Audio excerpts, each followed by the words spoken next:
Community Forum and a Historic Preservation Commission.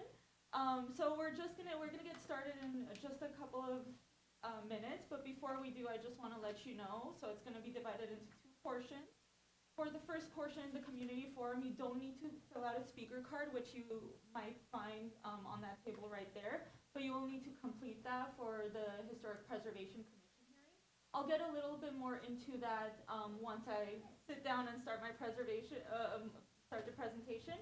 But I just wanted to thank you all for joining us today. My name's Ani Manatsakanian. I'm the Historic Preservation Planner. I work with Jay Platt over at Community Development. So I'll get started. I'll kind of break down how tonight's going to go. And yeah, it's going to be a long night, but it's going to be a great night. We're going to get through a lot of information about Cleveland Knoll as well as Historic District. Alrighty. So let me break down tonight's agenda for you today. So the first part is going to be the community forum, which starts right now. We're going to go over a few basic things. The first is going to be what is a historic district. So I'll provide some general information about historic districts. The second part that we're going to go through is going to be about the proposed Cleveland Knoll Historic District, which you are all here for today. And then later on, I'm going to go over a little bit what to anticipate once a historic district is designated, and also how to use the adopted city historic district design guidelines. So afterwards, there's going to be some time for some questions, discussion, Q&A. You'll be able to provide comments as well.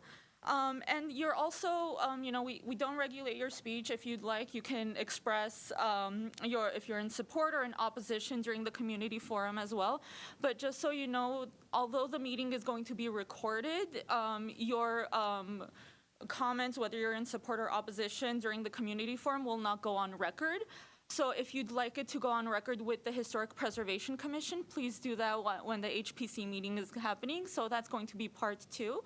As you can see on the agenda right over here. So during the Historic Preservation Commission hearing, you'll also have another opportunity for comments. So it won't be the discussion that we're going to have during the community forum. It'll just be 3-minute timed comments to the HPC, where we're going to review, we're going to do an application review and eligibility discussion of the proposed application. And then during that time, HPC is also going to authorize for staff to obtain a consultant to conduct the survey if they find that there is sufficient information in the application and sufficient support for the proposed historic district. For anyone who is joining us tonight, not in person but from their homes, you can scan this QR code with your camera or go to glendaleca.gov/planning meetings notices. On that website, you're going to find the application. You're going to find a map of the proposed district boundaries. And you're also going to find where we are in the designation process for this specific proposed historic district. Tonight's call-in number is also on the screen here. I'm going to just read it out loud. It's 818-937-8100 if anyone would like to call in and ask questions or participate in the discussion. This number will also be repeated before we start the Historic Preservation Commission portion of tonight's meeting as well, so that you have that easily accessible. Alrighty, so what is a historic district? So historic districts can either be commercial or residential, but mostly we do see residential historic districts, especially in Glendale. So Royal Boulevard, pictured here, was the first historic district in Glendale.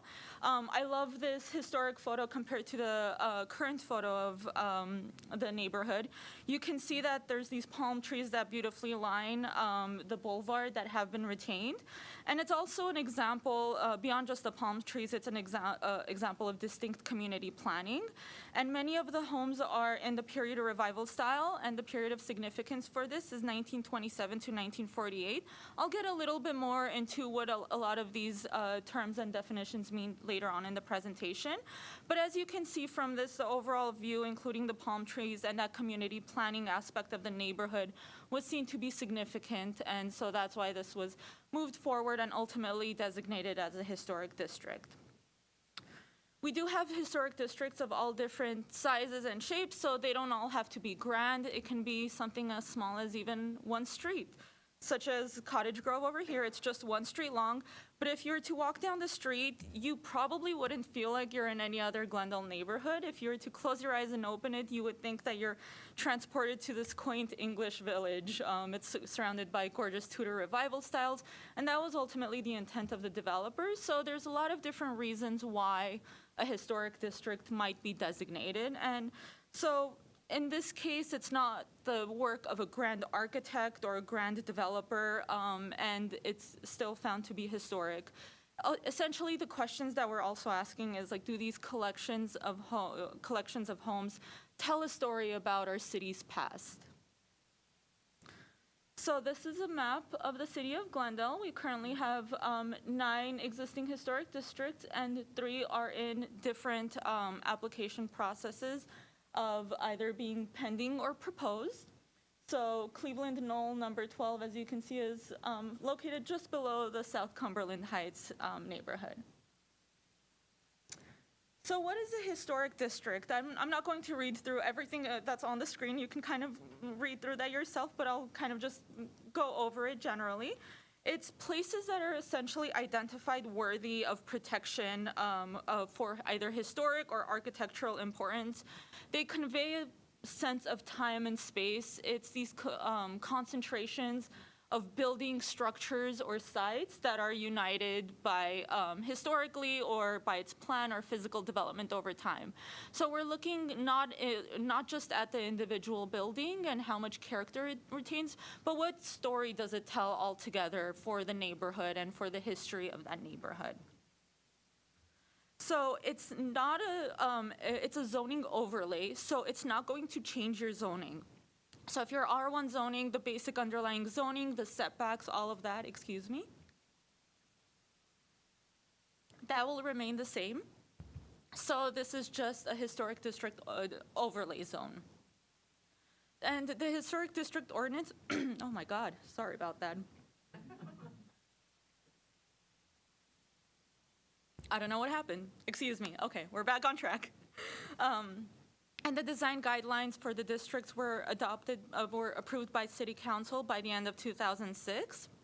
There were some revisions adopted by Council in 2019, and that's the version that we use to guide homeowners in any projects that they'd like to do on their properties in historic districts. So I kind of covered this a little bit when I was going through the Royal Boulevard and Cottage Grove photos, but why do we designate a historic district?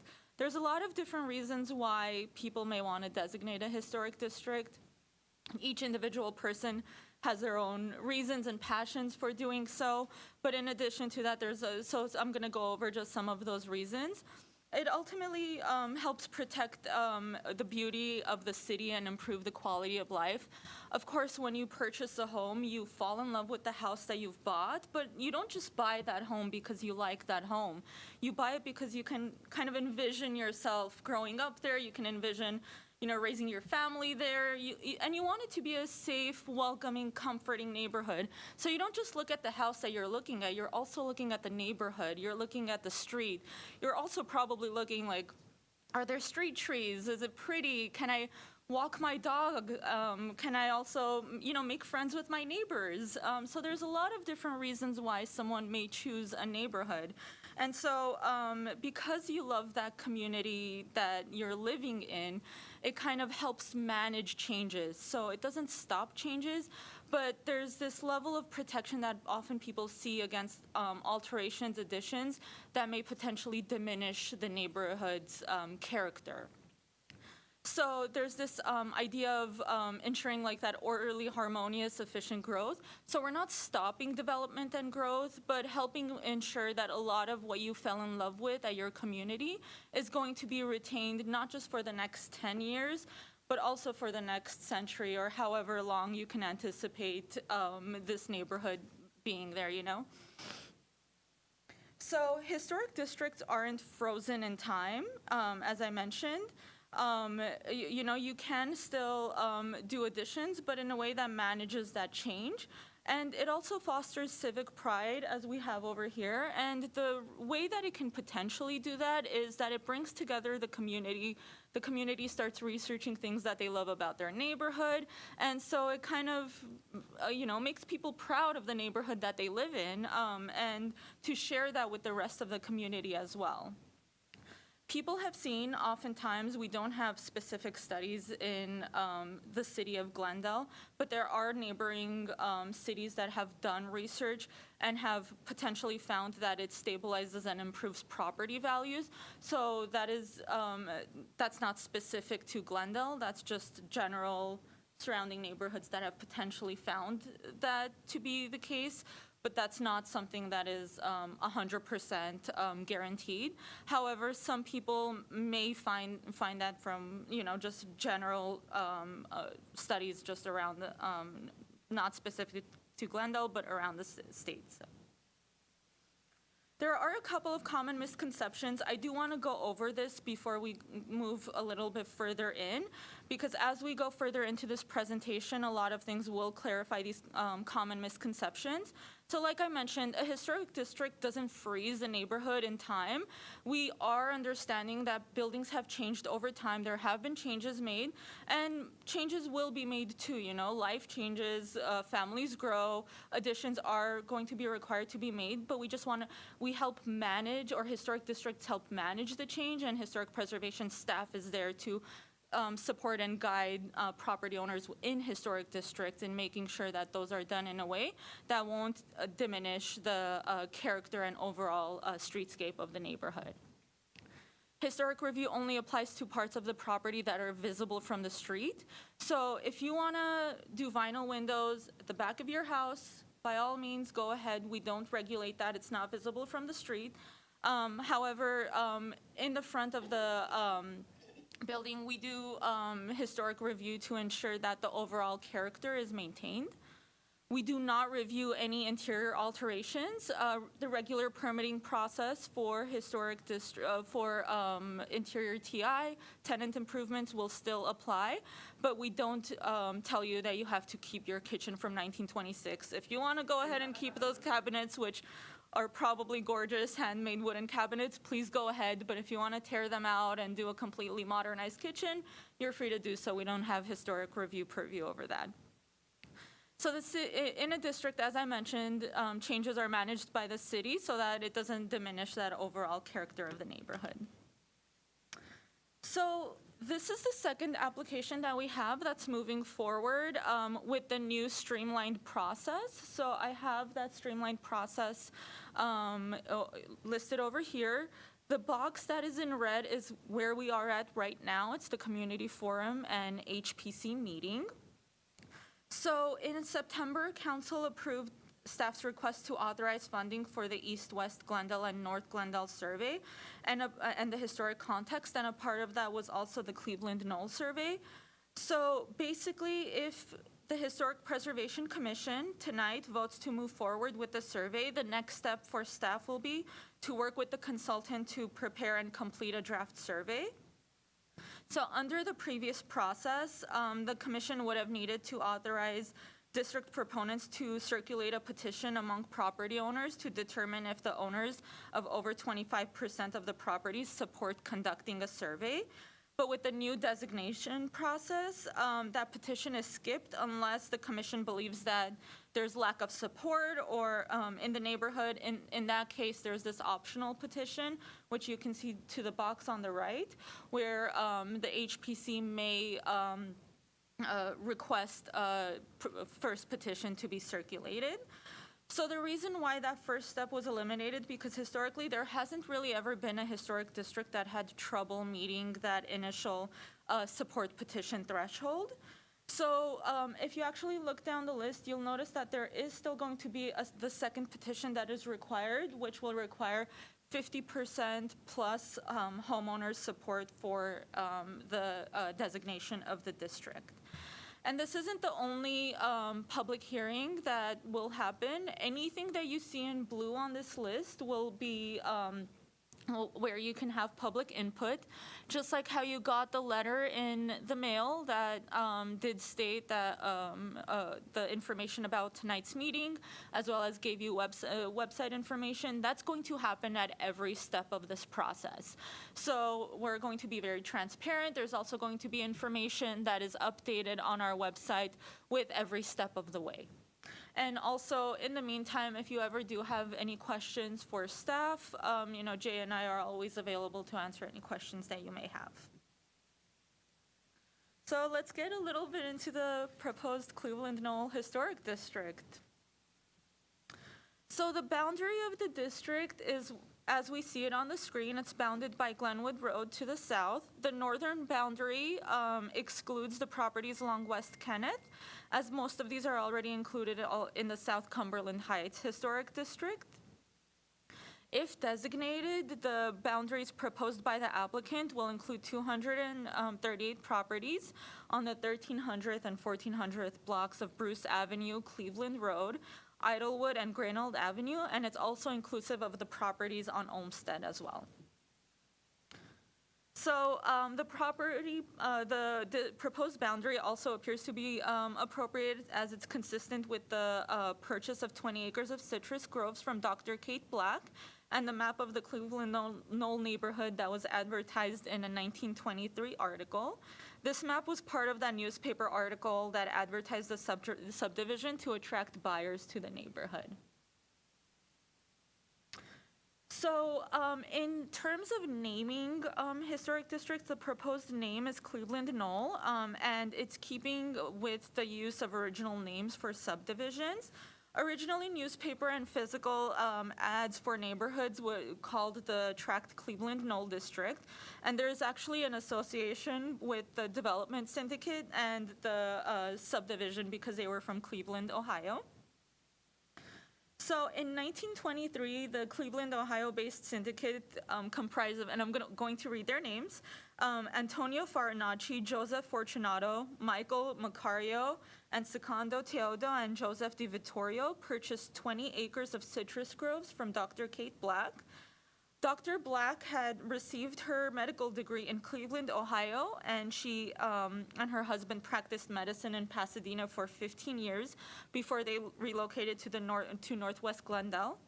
And in Northwest Glendale, they oversaw a ranch. This was her property at 715 West Kenneth Road. It's located just a little northeast of the proposed district boundaries of Cleveland Knoll, and this house still stands today. So the Grandview Cemetery isn't a part of the proposed historic district, but it is the month of October and it's Halloween, so why not add a postcard of a cemetery? I'm just kidding. But also, if you actually look to the right of the cemetery, you'll notice the citrus groves, which is where a portion of Cleveland Knoll is today. So the 1920s and 1930s were a period of great population boom in the greater LA area, and thanks to the streetcar and public transportation, many families actually started having the opportunity to move to these idyllic neighborhoods such as Glendale, but still have the opportunity to commute to their jobs in Los Angeles's urban core.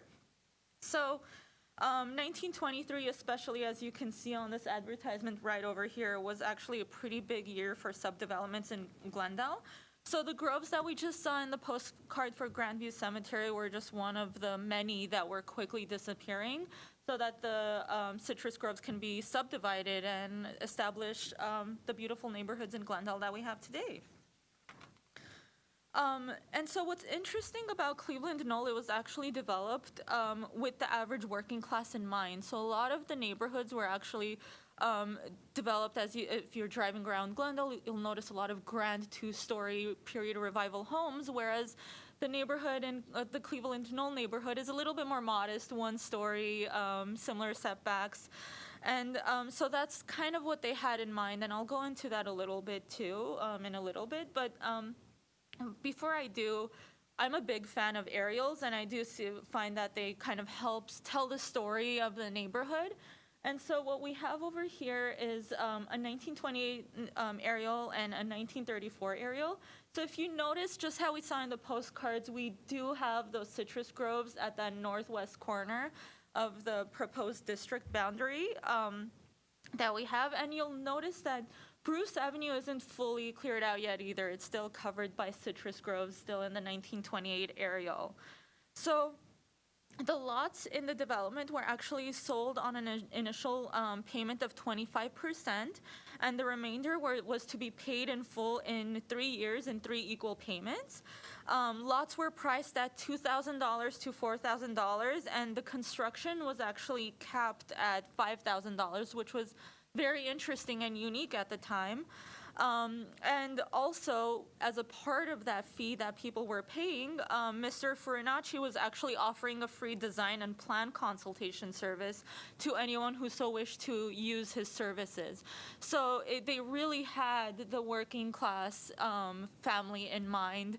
And the whole goal was to not just create these beautiful neighborhoods and beautiful homes, but just to make sure that these homes also work for the family that is purchasing them. So families, even though they had this design consultation, they did have the opportunity to kind of work with the designer to make sure that they get what they need out of their homes. So one interesting thing I noted, as you're driving down the multiple streets, you'll notice that a lot of not only do the properties have very obviously similar setbacks, but a lot of them are one-story modest L-shaped homes. So even if it's different period or revival styles, you see that L shape with the front courtyard really emphasizing this balance of indoor-outdoor space for families. And you're also noticing that if they don't have an outdoor courtyard, it's a very lovely covered porch in the front that they have too. So you can see in 1934, it's already being developed. We see Bruce Avenue is completely already established. Cleared out the street. And then here in 1940, you'll notice that it's starting to get more developed. The little dots that you see lining the streets are trees that were planted, and you'll see that there's actually a few empty lots. However, by the 1956 aerial, the neighborhood is mostly entirely already developed. And I actually, looking at the 1956 aerial, there's probably very few, if any, that are not developed lots. So I mentioned the trees in the last, as we saw in the aerials. So if you're driving down, you see these beautiful tree-lined streets that create this gorgeous canopy over the neighborhood.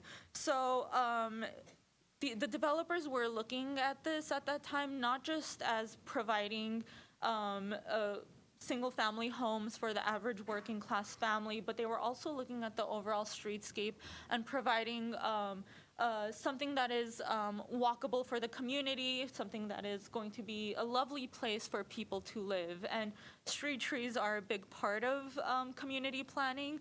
So seeing the development of the trees from the 1940 and 1956 aerial to what we have today, really creating this community is very interesting to see. And so the lot prices that people paid not only included the public utilities and the road construction, sidewalks and curbing, but it also included the Marbleite street lamps that you'll find that line the streets too. So this is one of the street lamps taken at the corner of Cleveland and Glenwood, and all of them do have very beautiful carvings on them with the acorn's head. So it's very beautiful to just walk through and kind of see all of these intentional community planning aspects of a neighborhood. And also, if you're walking through, you may even find some of the original sidewalk stamps on the streets of the proposed historic district. So I'll just go through some of the architectural styles before we get into the specifics of the neighborhood. So this is organized in the decades in which the styles became popular. So there are very few craftsmen still around.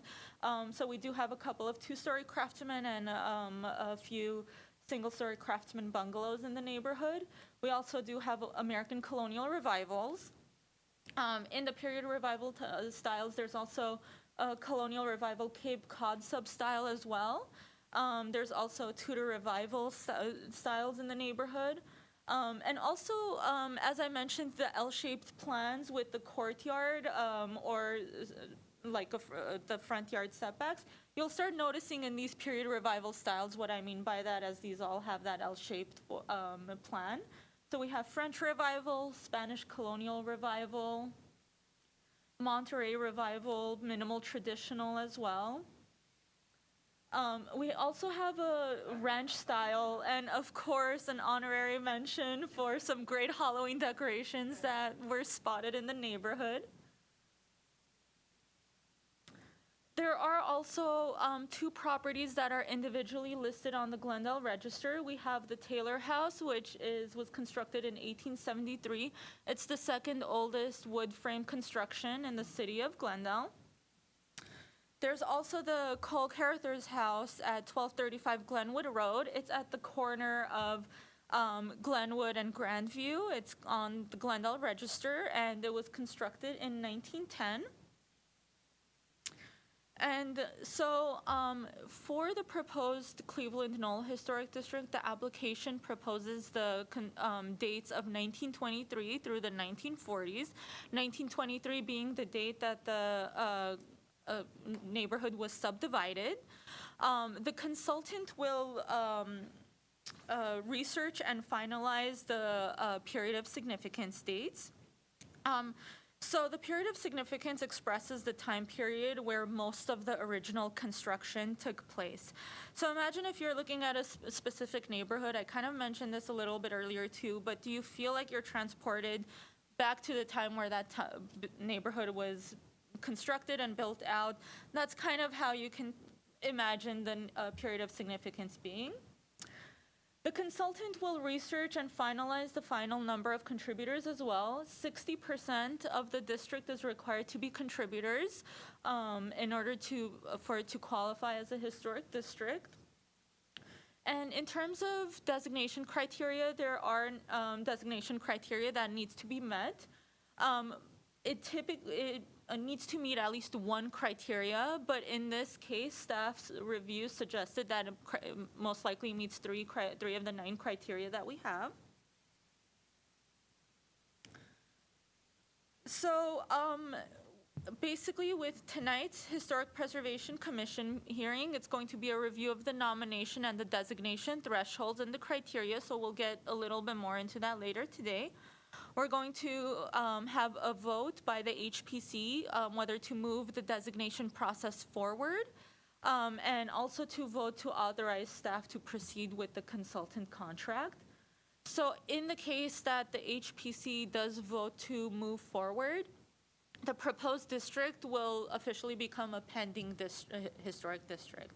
So what that means is that in the meantime, any new projects or proposals that come, historic preservation staff will be there to help guide property owners and make sure that it meets the historic district design guidelines. And the way that it's done like that is because as of now, especially when staff goes out and looks at properties, it does seem like most of the properties are intact and have a lot of the character-defining features. So most likely, it does appear that it would meet the 60% threshold. This is the pending district is done in an effort to ensure that any proposed changes will be managed in a similar way that the historic district would. So that way, a lot of those character-defining features are retained, and there aren't big changes done to the historic district that may impact the potential character and the streetscape. So also the Historic Preservation Commission, not the Design Review Board, will become the Design Review Authority for any projects such as additions or any major changes. Most projects will still be able to be reviewed and approved at staff level. And so a planning staff and historic preservation planning staff are here, and we're available to answer any questions that you have and work with you on any proposed projects that you have. So HPC will start reviewing those, any large projects that need to go in front of a public hearing. And the Historic District Design Guidelines are going to be used to guide any work that is visible from the street. So let's get a little bit more into the weeds of what happens when a historic district is adopted. So when you're in a historic district, you are not required to do any work on your property. So the city is not going to come and say, your door that was replaced in the 1980s needs to go back to a certain kind of time period. So it's not going to be any like obligations to take it back to a certain period of time. However, if let's say in the future a project were to come forward to replace a later edition that doesn't seem like it's a compatible edition, we'll work with you to make sure that whatever proposal that you have works within the guidelines that are set by the Historic District Design Guidelines. Routine repairs and maintenance are not going to require review or permits. So for instance, if you're playing ball with your kids and then the ball goes through a window and a glass breaks, that's not going to be something that we're going to have to come out and review and investigate and make sure you use, that's a part of routine maintenance and repair. If you need to do paint touch-ups, you can do paint touch-ups.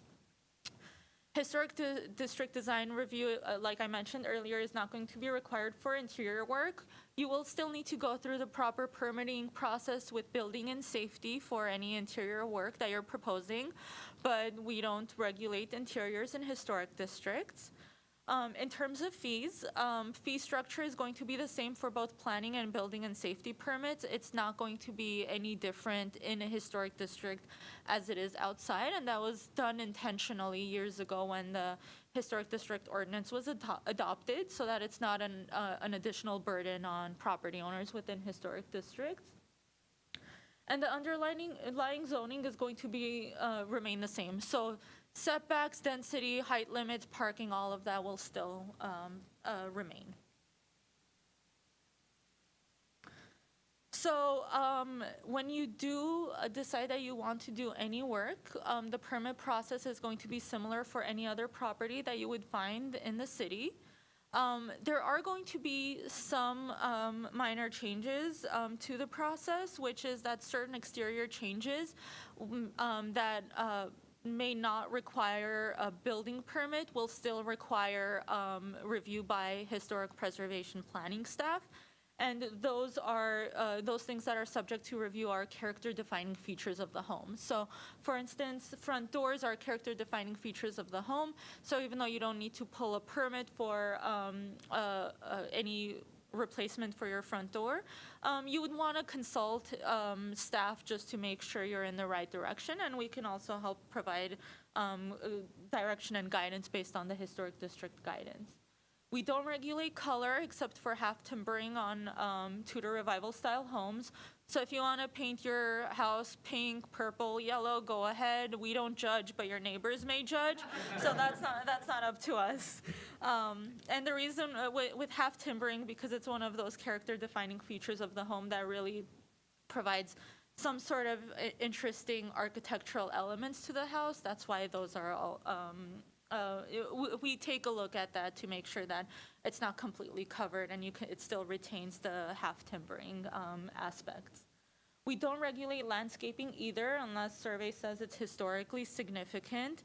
But, Jay, correct me if I'm wrong, but most of the time in historic districts, I don't think an individual single-family residential property would have landscape that is done by a master landscape architect that would be worthy of being on the survey as an identified character-defining feature.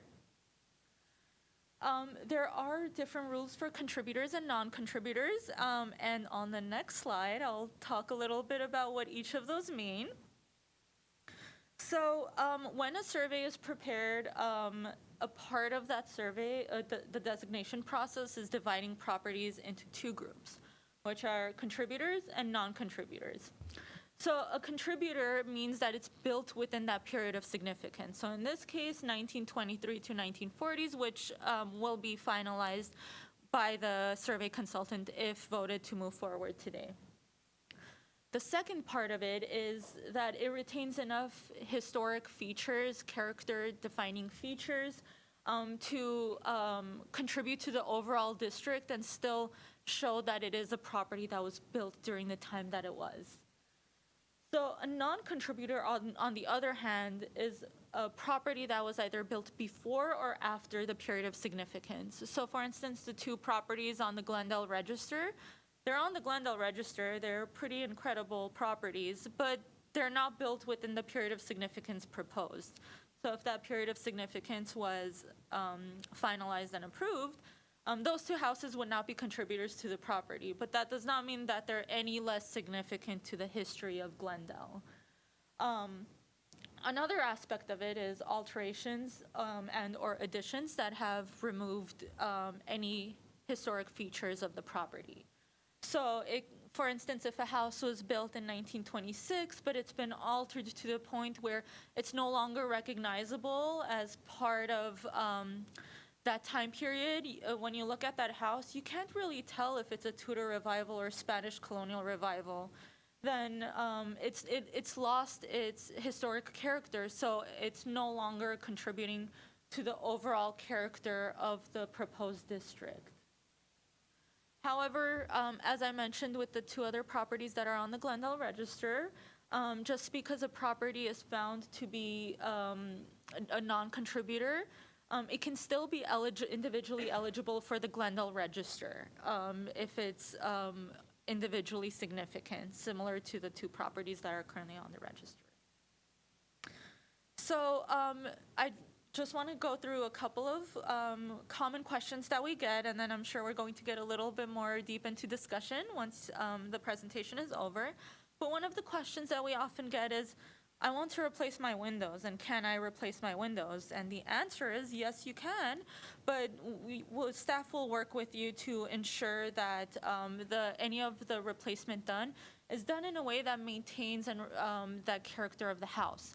So like I mentioned, if it's not visible from the street, and visibility from the street we look at from property line to property line, if we can't see it from the street side, then you do vinyl, and we're gonna apply the same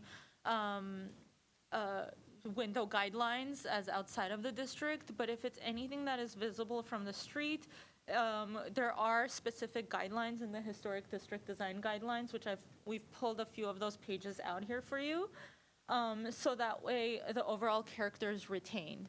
So we'll work with you if your window, if you want to like repair your windows, we'll provide guidance on how to repair windows, and hopefully that will be the direction to go. But if it's beyond repair and replacement is needed from anything from street visibility, it's not like you can't do that. We just work with you to make sure it's done in a way that still retains that depth and character that makes the window special to your house.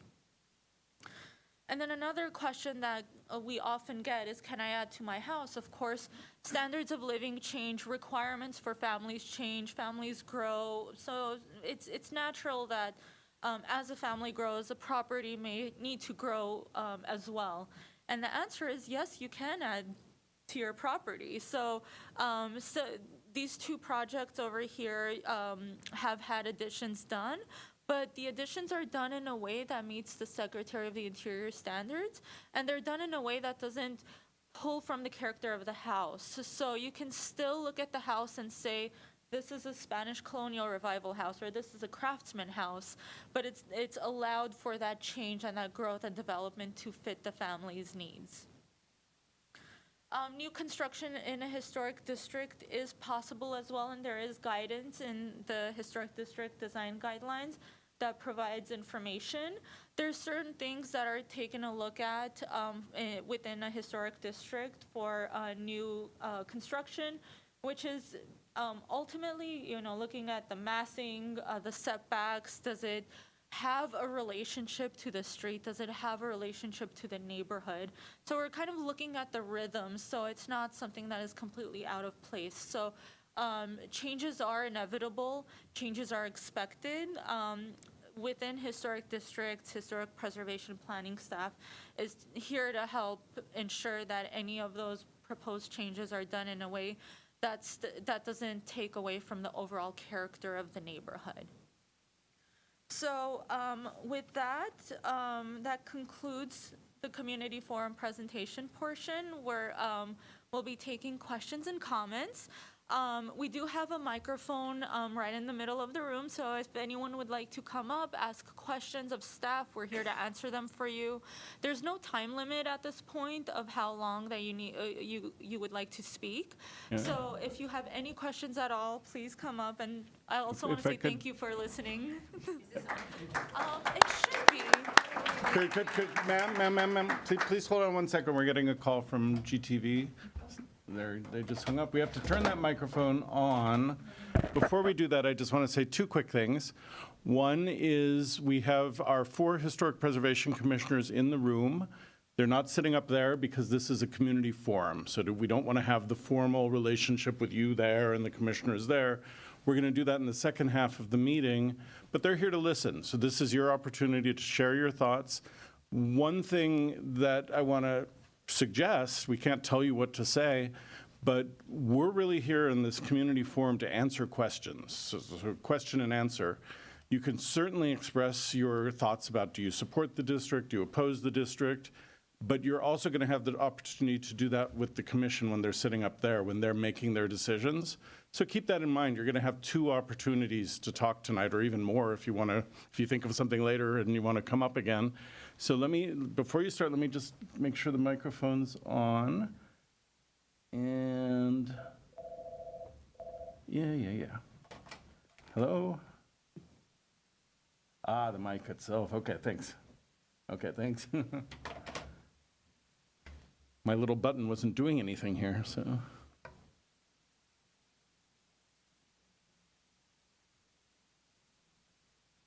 Yeah, did you just tap on it? Is it working? Hi. Okay, thank you. There's a button on the bottom. Push it in and hold it until the light turns green. There you go. Nice. I'm tapping. Do you? Yeah. Oh. You sound good. Sorry. I speak loudly anyhow. One final thing. Please introduce yourself. You don't have to give us your address or anything, but please give us your full name. Actually, that's not as important right now. Yeah, I just have a question. I'll probably get up again. My name's Annette Banks, and one of my favorite things about this process is getting to meet so many of our neighbors as we explore, do we, don't we? And one of the things that has come up is taxation. Does this impact property taxes or any other kind of taxation for this designation? Taxes won't be impacted as part of the historic districting process. So you're not going to see a change in your taxes. It's going to be the same. And regarding the Mills Act, some properties may be eligible for the Mills Act, which is a tax reduction incentive. But within historic districts, it's a little bit more of a different process than it would be for the Glendale Register. But you're not going to see a rise in your taxes just for the sake of being in a historic district. My name's Carol Bruchet. My question is, during your presentation, you do not need to get a permit to put in a new front door. Is that correct? Or did I misunderstand? No, it's correct if you're putting the door in the existing opening. You're not doing any structural work, so you don't need a permit for that. But in a historic district, you need permission. So there are a few things. And Ani, we have the Living in a District brochure. Yes. I have Yeah. those. Okay. Yeah, so everyone who's here, if you're interested, we have this brochure that kind of gives you a cheat sheet of a lot of the basic information about what it's like to be a property owner in a district. And it has a short list of things like awnings, front doors, driveway. Right now, you don't have to get a permit to put a new driveway or new concrete or whatever kind of walkway in front of your house. In a historic district, we do need to review that. So there's an obligation. It does change a few things for property owners that are different than what happens outside of districts, but it's a fairly short list. Yeah. So if somebody decides to put in a new door and does not need a permit, is in the historic district, and puts in a door that is substantially the same but doesn't get permission. Is that okay? It's not okay to not get permission. Yeah. So we have to But I say mean, that up front. How would they know? Unless a Well, neighbor reported through them. public education, through meetings like this, through distribution of materials. We will be mailing everyone in the proposed district well, it's already linked on all of the materials. You have links to this brochure that we have. But in our existing historic districts, we've mailed out that brochure to every single property in those districts. And the plan is to do that on an ongoing basis every few years because, houses are going to sell, new buyers are going to be in. People will forget where they put it, if they kept it even. We're going to do our best to do public education. And then we have a complaint process, just like we do in the rest of the city. If you see someone doing work on a property in your neighborhood that you're thinking, is that really right? Did they get permission? Yeah. You can anonymously call in or send a note, and we would review that. And so your question was, the door is close, but not quite original. We can sometimes legalize, we call it legalizing. Someone does work without permission or without a permit, but if that work is something that we would have approved anyway, we can make it become legal. If it's something that we don't think is appropriate, we would give the person a citation, and then they would work with us to kind of come up with a better door. And Thank the you. goal is to bring things closer to their original appearance. But a lot of cases, we have houses that have had alterations, 20, 50 years ago.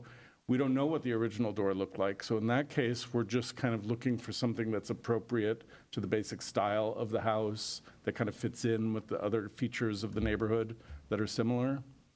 So it's a process we go through, and there are a few different possible outcomes. Thank you.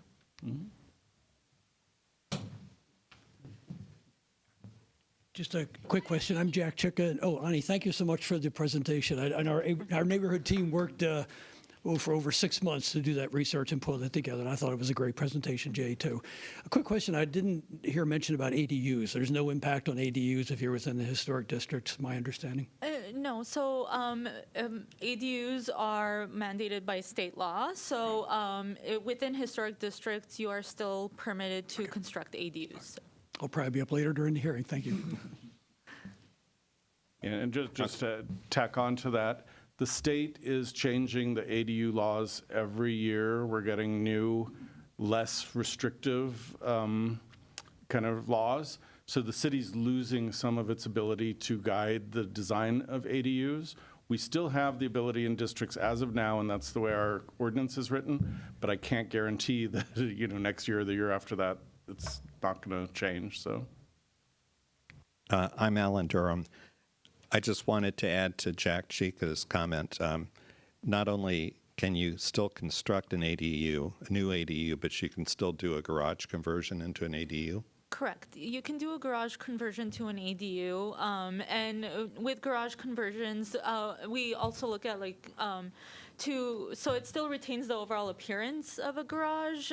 So, for instance, retaining the front garage door in a way that provides maybe lighting on top. Of course, it's case by case. I'm speaking very generally now, but to retain the overall appearance of a garage with a faux garage door at the front, and have the primary entrance to this on the side elevations, so it still retains that relationship of an accessory structure to the primary residence. But that's I'm speaking very generally. Of course, it's all case by case, but the planners look at it and review all of those ADUs in historic districts. So. My name is Holly Stocking. I live on Bruce Street. And I just want to express how much I support the Cleveland Knoll District. It's such a beautiful neighborhood. And as my neighbors well know, many times I'll look out my window, I'll see cars pull up, and people will get out with their dogs, children, their strollers, and they just enjoy the neighborhood. So not only is it just a beautiful place to live for the residents, but it's also really, I think, a great place for Glendale. Mm-hmm. And, with the city that everything grows so quickly, in this county, in this city. It's just really nice to have a jewel that we can kind of protect and just embrace the history of the area. So anyway, thanks for the beautiful presentation. Thanks, Holly. And I can tell that people also love decorating for Halloween, and I can't wait to see what is done for the winter holidays too. So, Hi, my name is Patrick Cusack. I live over on Greenold, and I guess the one thing that just popped out to me was the question was the mention here about getting neighbor input on any, like what are the boundaries of that neighbor input? Like if I'm putting something in my backyard, like I've got 3 kids, we've got plenty of space, I might want to put a pool back there. You know, call me crazy, but I might want to put a pool back there, right? Theoretically. Yeah. Now, what are my neighbors? Would they have input on that? so you can put a pool. I don't. Right. You know, we're not going to say the house didn't come with a pool. You can't do a pool in your Okay. backyard. Okay. So that's going to be permitted when we look at Just like regular permit process. Yeah, regular Okay. permitting process, and we're going to just look at making sure it meets all the setback requirements and all of the other safety requirements that a pool would Okay. require. And then one more question. So, are there any? Is this local ordinance, right? Does this fit into any type of state like legislation to where like you as a municipal authority are allowed to do this, and then there's certain state like are there certain things the state can't do? They can't mandate, like, for example, like the state is saying about ADUs, that they're giving you new guidance every year on what you can and can't do with ADUs. Does a historic district give the city some type of protection vis-a-vis the state on what the state can mandate for zoning and housing and all that stuff? Well, it specifically depends on, I guess, what state, like bills or laws that we're talking about. Okay. And they're changing so quickly that we're all trying to just play catch up with a lot of what's coming down to local municipalities from the state level. So, for instance, ADUs are permitted. There are certain bills, assembly bills or state bills where historic districts are currently exempt from that state bill, and I believe SB 9 is one that is kind of gaining traction as to like, does that apply to historic districts or not? However, like Jay said, it just changes so quickly that we don't know what the future holds. But as of now, historic districts are exempt from SB 9. Also, to mention there about like the relationship with local historic preservation, state and national level. A lot of what like the historic district design guidelines that we have in different local governments and municipalities, it's all guided by the Secretary of the Interior standards, which are at the federal level managed by the National Park Services. Okay. So anything that is kind of pulled in the preservation and maintenance of local historic properties, individually listed properties, or historic districts are all guided by the federal standards too. And then let me give you a little stepping back on your second question. I'll go first. There's something called enabling legislation at the state level that gives local municipalities the option to create a historic preservation program. So, and I think you were asking more, how does the city have authorization to create a historic district, right, or to say that one house is on the Glendale Register and another one might not be on the register? And that comes down to the kind of state enabling legislation. Glendale chose to move forward with a historic district program.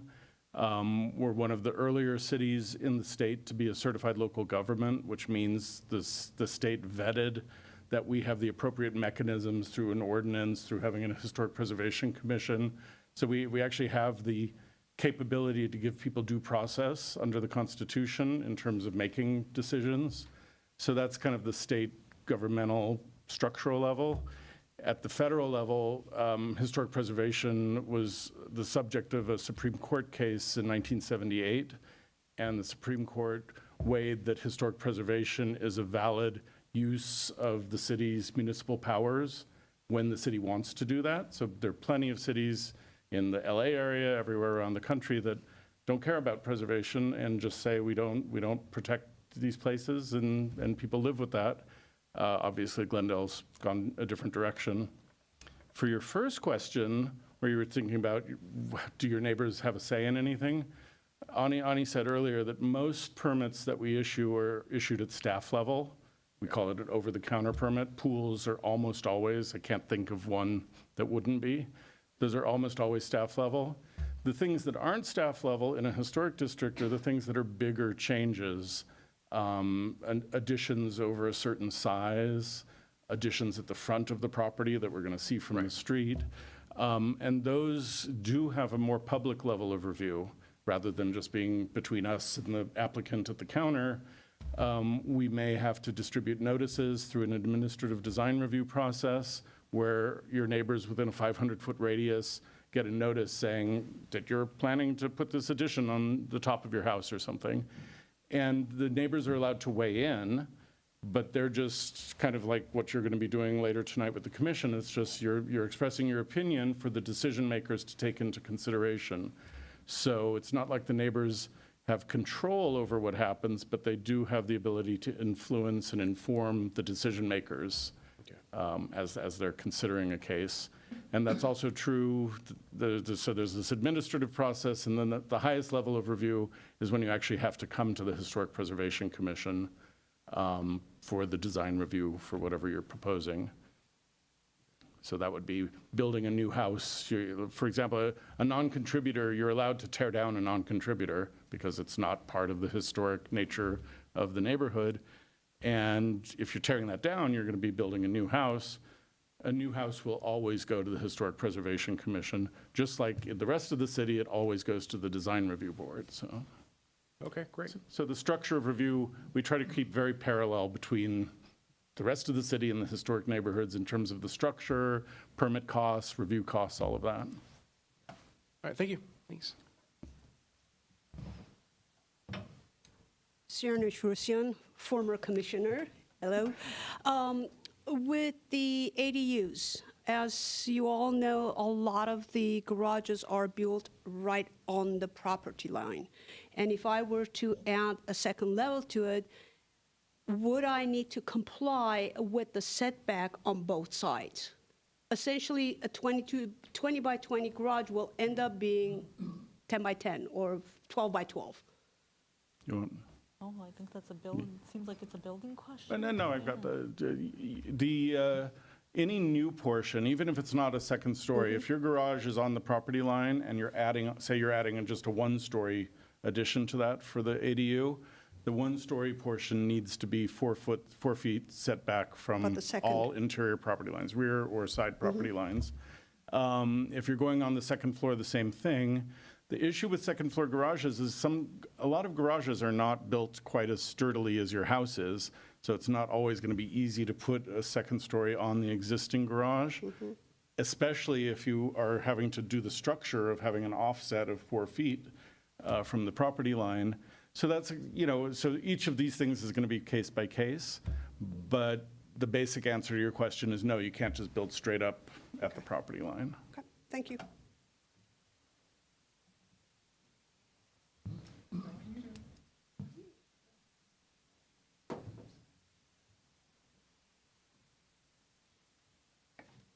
I'm May Kwan, and my question is regarding non-contributors. So you mentioned earlier that a non-contributing structure can be torn down and rebuilt or redeveloped. But what if they want to do alterations in the front if it's a non-contributor? Are they allowed to go ahead and move forward with any renovation as they see fit if the house is in a historical overlay? That's a great question. It depends on the extent of the project that's being proposed and the extent of the alterations and changes that are being done. Staff will still review for non-contributors to make sure it meets any of the design guidelines that we have, but you're not obligated with the non-contributors to retain the front and correct me if I'm wrong on any of this, Jay, but I'm- so with non-contributors, there's a little bit more flexibility in terms of the extent of alterations and projects that you'd like to do. So for example, let me kind of push that question a little Yes. further. So for example, let's just say that this particular structure was built in the 1970s. So let's just say they want to replace the windows and a door. So do they, in the front, okay? So does that mean that the homeowner have to then replace the windows and the door to kind of reflect the 1970s era? Or does that mean as long as they get the right, necessary permit and the city of, preservation community, so we- community, approves of it, so they can do whatever? So we'll take a look at what's being proposed. So for instance, let's say if the property currently has like slider Right. windows and they want to do slider windows again, but a different material, like we'll look at that. And most likely that's going to be the kind of project that property is built in the 1970s. Sliders were more popular at the time, so it makes sense that the residence has sliders, and they want to do like let's say change from aluminum to fiberglass. We'll work with that.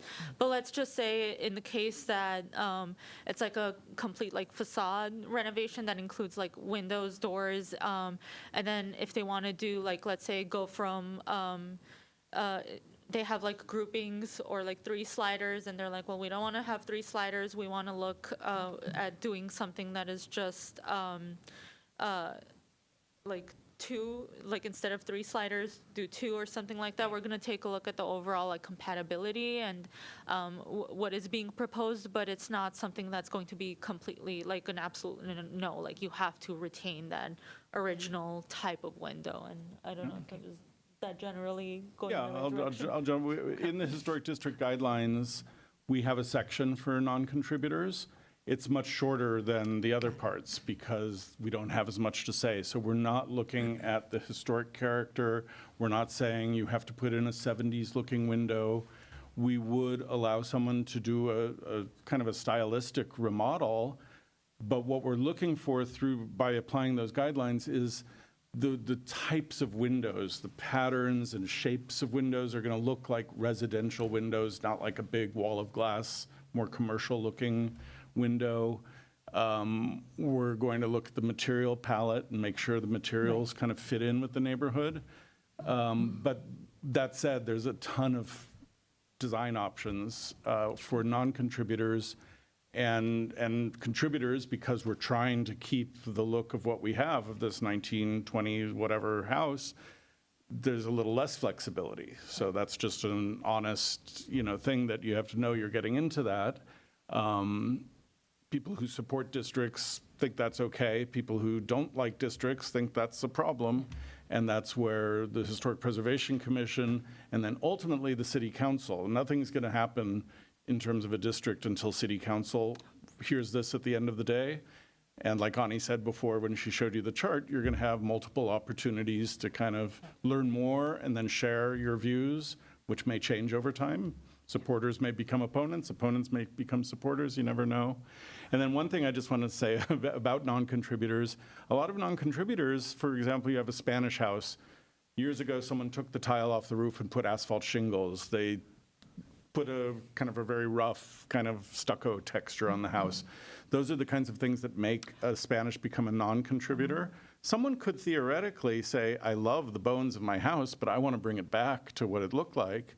And that's a wonderful thing to do. We don't force anyone to do that, but it's an opportunity to make a non-contributor fit better into the neighborhood and look more like it originally did, if that's what the owner wants. Just as a note, my home is definitely in a contributor, for sure, so I won't be making any of those type of changes. I mean, but I do, support the historic district. Thank you.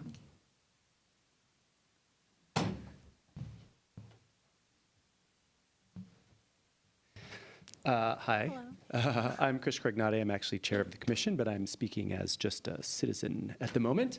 I just wanted to ask Jay if you could, a couple of different things. Number one, on the topic of windows, and maybe Ani, you can help us, For homes that are not in historic districts, what are some of the, what's the process for someone who wants to change their windows, who are in just a non-historic district neighborhood? So we do have a thorough process if you're outside of the historic district for any window replacements, window changeouts, and all of that information about our window design guidelines can be found on our website.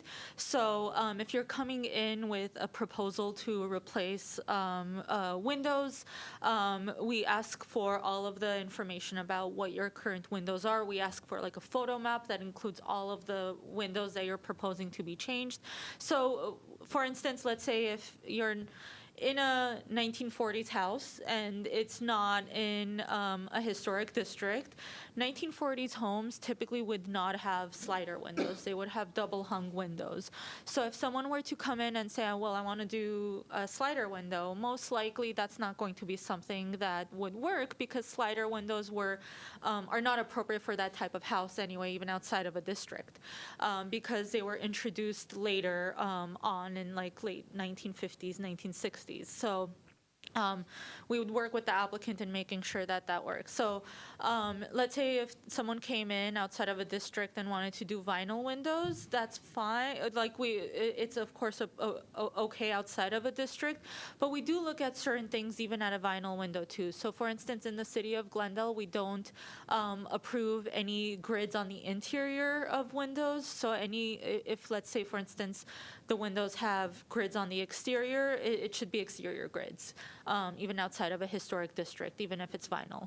So within a historic district, for window changeouts, it's anything that's visible from the street. It's just we can't approve vinyl that's visible from the street.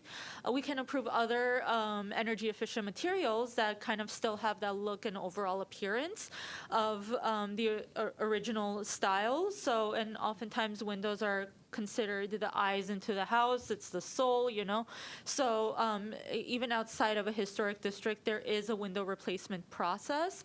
And so even though vinyl is permitted on the fronts of homes outside of a district, you can't just go ahead and do any window. You still need to conform to the overall city's design standards for window replacements. Great. And then another aspect of it too that I'd like to mention, especially because some period revival style properties, such as Tudor revival styles, will have special designed windows.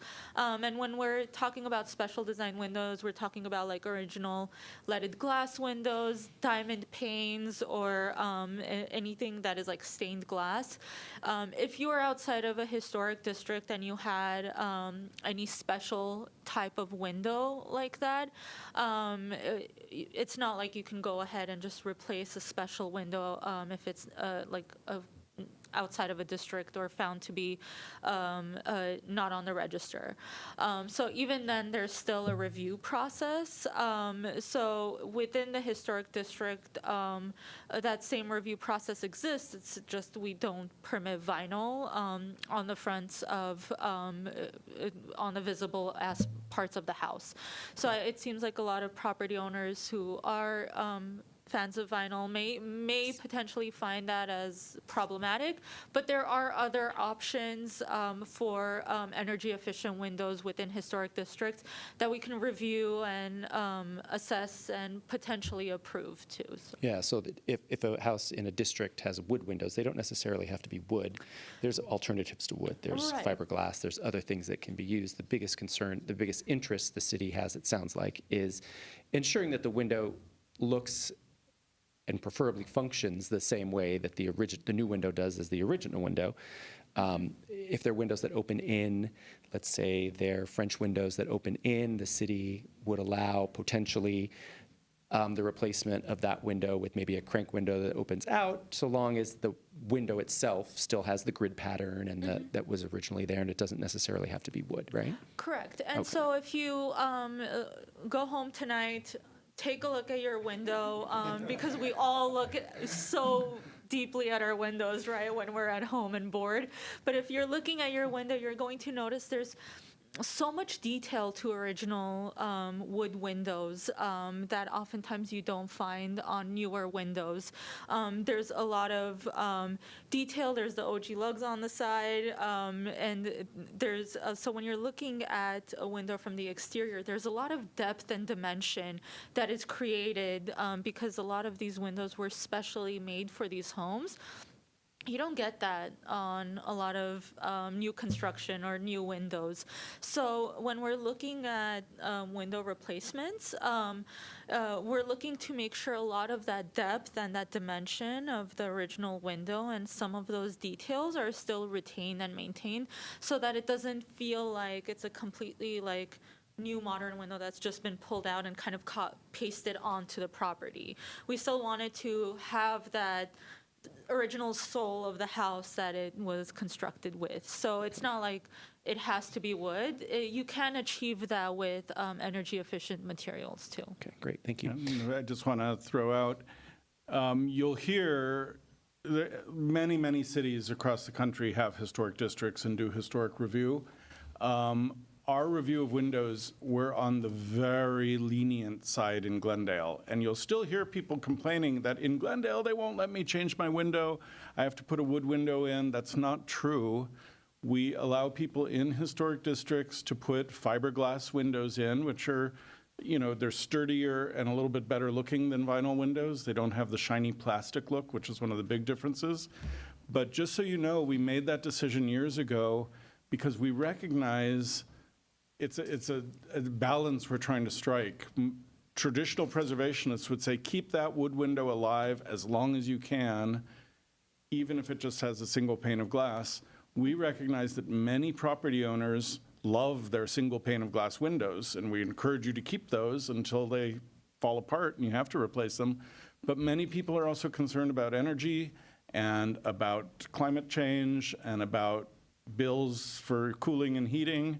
And we recognize that even in historic districts, those people may want to change their windows, and we've come up with a policy that allows that to happen. So it's very important to remember that we, in our review of things in historic districts, we try to take into account the real world and the real needs of the people who are owning property, living in historic districts. That said, there are some things that we can't easily approve and that we are going to say no to. And that's the kind of balance that we strike in our design review. Thank you. And just to add a little bit to that, to make the case for original wood windows, aside from the fact that they're beautiful and handmade and have so much detail, is that they're also, more often than not, they're redwood. They're first lumber. You don't get wood like that anymore. And so, of course, ultimately, if someone wants to propose to replace their windows, or if it's beyond repair that you really absolutely need to, of course staff's going to work with you. But you know, it's also good to learn more about your property and learn more about your home.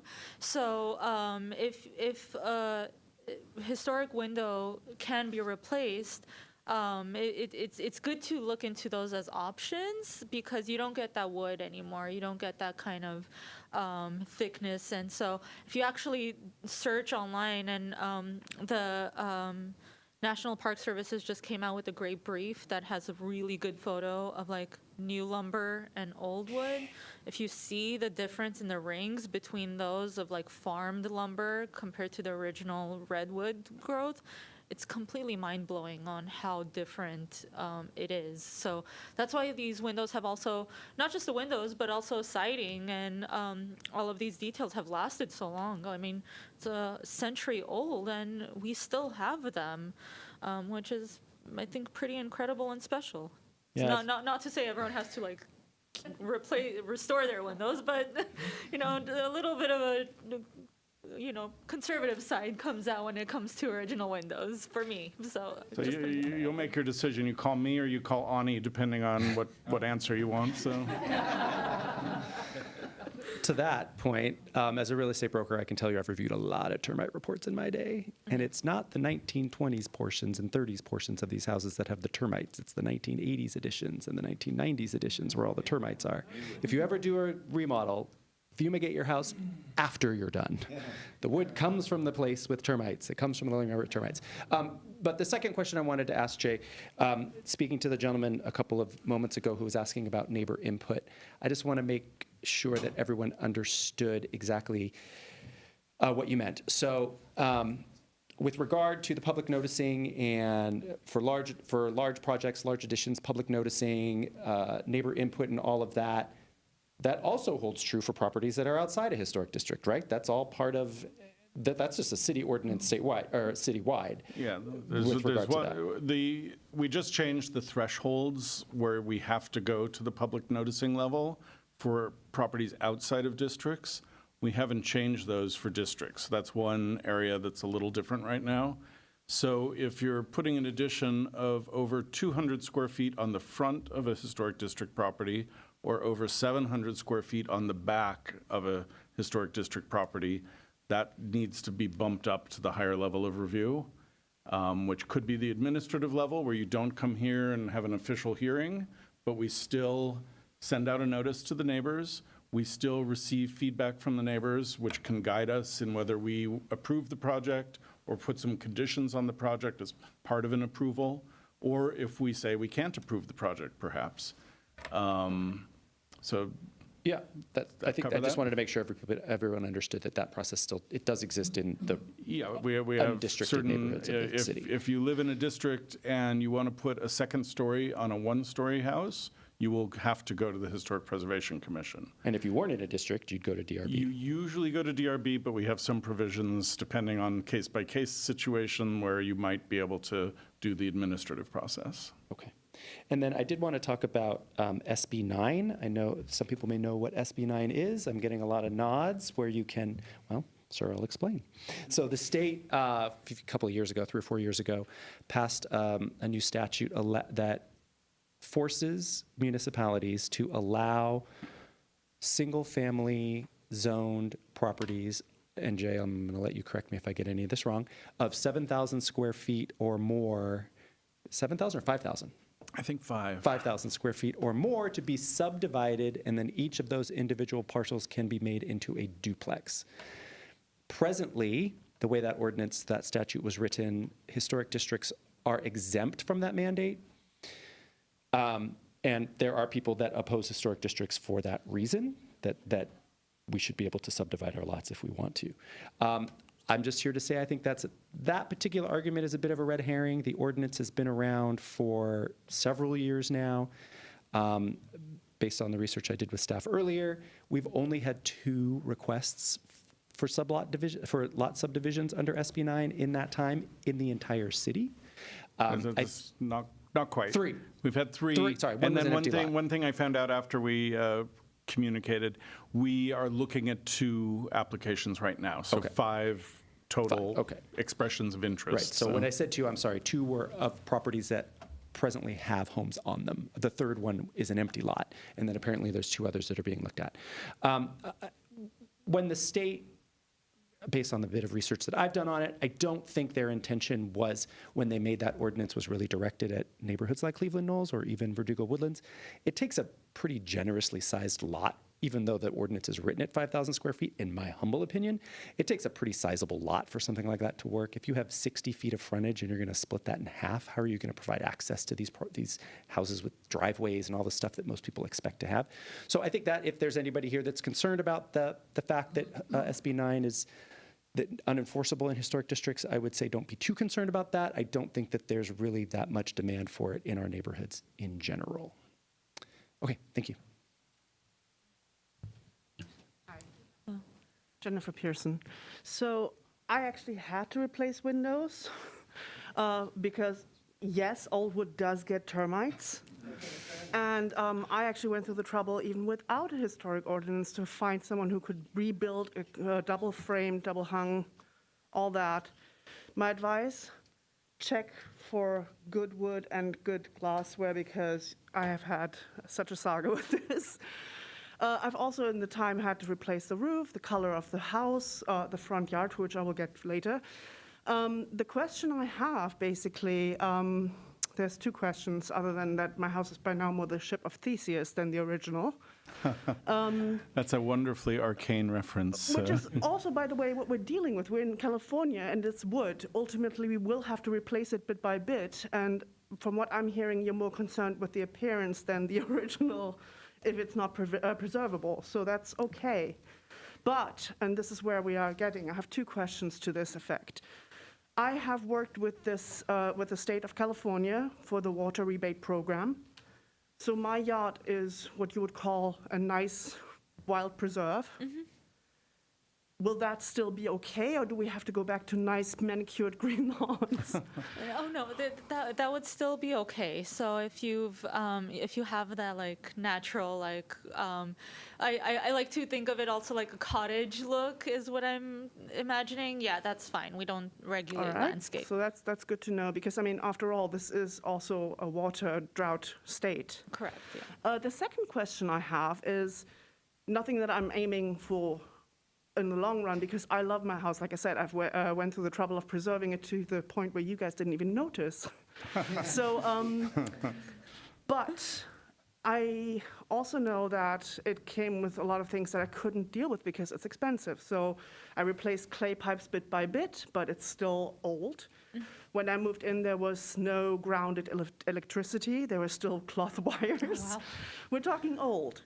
So selling the house, obviously, far down the line, but let's face it, you know, you have to be prepared for stuff like that too, will require a buyer who's willing to just gut the inside and update bathrooms or whatever they need to do, when it would probably be more cost efficient to just raise it and build, God forbid, but you know. So I'm just thinking, in your experience, having dealt with several historical districts, and again, I personally love the house as is, which is why I went through great lengths to preserve the exterior, but I also don't want to shoot myself in the foot if ever I need to sell it, as it is my investment. So have you had experiences, because yes, I understand character of the neighborhood, all that, but have you come across this, let's say like in 30, 40 years, who knows what the standard of living will be there then, and how old a house like that can still provide that? Right. So, you know, looking 30, 40 years, we also don't know how certain ordinances and something may change. But let's just say, and this is completely like hypothetical, if someone were to want to just gut the interior only and do all of those upgrades, it's completely fine. We just work with them through the proper permitting process. No, I get that. And, yes, and so, sorry, that was just like my introduction to the five paragraph essay. I'm sorry, I'm just making a joke. But like Jay said, if let's say it's a non-contributing property and you want to demo it, yes, you can demo it. But specifically, let's say if it is a contributing property within a historic district, and someone, let's say not 30, 40 years from now, even maybe like 5 years from now, were to come in when a district is established and says, well, I want to tear down my historic Spanish colonial revival. That is not my question. My question is, obviously, if this will pass, and I expect it will, the house exterior needs to be preserved. My question is, do you have any experience? Is this deterring people? Oh, I see. I apologize. I think I thought No, you were asking. because Okay. obviously once it's set, it's set. It's just the question of... Well, yeah, I think a part of it is there's an education level to share with the public. It's a matter of public education. It's a community-driven effort too, and we're also here to kind of help educate about that too. I can't specifically speak for the city of Glendale, and maybe Jay can kind of expand a little bit more on that. But from my personal experience in working with historic districts in different jurisdictions, I have seen a lot of new property owners that do come into historic districts, and this is I'm speaking of this anecdotally, that want to purchase properties that are contributors in historic districts. Okay. So I feel like people like, and I know that that's that's also a concern for a lot of property owners. It's like, when I sell my house, like, is anyone going to want to buy a historic property? And yes, there's a lot of people who seek that out. And if, personally speaking, if I had the money to buy a house, I would probably want to buy in a historic district, in a that is a contributing house, and I will keep those wood windows as they are. But there is that level of public education that comes with that. But in addition to that, anecdotally speaking, it seems like from past experiences, I've seen a lot of new property owners that come in enthusiastically, wanting to retain that, because, like I said, if someone buys a house in a neighborhood, they buy that house because they don't just love the house, but they love the community that they're in. So a lot of times when it seems like property owners do want to purchase a property in a specific neighborhood, they aren't just investing in the house, they're investing in their lives in that neighborhood. So it does seem like that historic district aspect kind of promotes that general welfare of the public and the general encouragement to retain the neighborhood as is. Like I said, this is all anecdotally, just also from previous experiences of working in historic districts and historic properties in various different capacities, and not just on this side of the table. But I don't know if Jay has any specific experiences within the city of Glendale. I that can, he could share. just stepping away from the anecdotal, I've been with the city for 17 years. I started right around when historic districts began. Our first district was designated in 2008. We now have 9 historic districts designated, plus the 3 that are on the way if they go forward. And one thing I've learned about the people of Glendale is they're not afraid to speak up or scream or go to city council and complain. And in the time I've been here, hundreds of properties have changed hands in our historic districts. I make that up. I don't keep track of it, but I'm assuming scores of properties, certainly. Often a great name, a we great have- word. what's that? Scores. I didn't. I'm just quipping because of scores being also archaic. Okay, yeah, okay. So I can guarantee that if people in historic districts were having trouble finding buyers for their properties and they were sitting on the market for extended periods of time, consistently different in districts than anywhere else in the city, I think we would have heard about this. I think our city council would have heard about this. So, and perhaps Chris has some insight into that. But I don't think there's a strong deterrence. There are some people who no way in whatever are ever going to want to live in a historic district. And there are some people who specifically will look to live in a historic district. So, and then there are people in between who are like, maybe yes, maybe no, depending on the house, neighborhood, school district, whatever else. So That's very comforting. I mean, to be clear, I love my house. I want to preserve it, and I would love to know that if ever I decide to sell it, the next person will too. But I mean, they're buying it. It's their house then. Right, and one thing we should acknowledge is if someone does come in and they want to tear down their contributor, we have a process for that. We can't just say, no, you can never do that.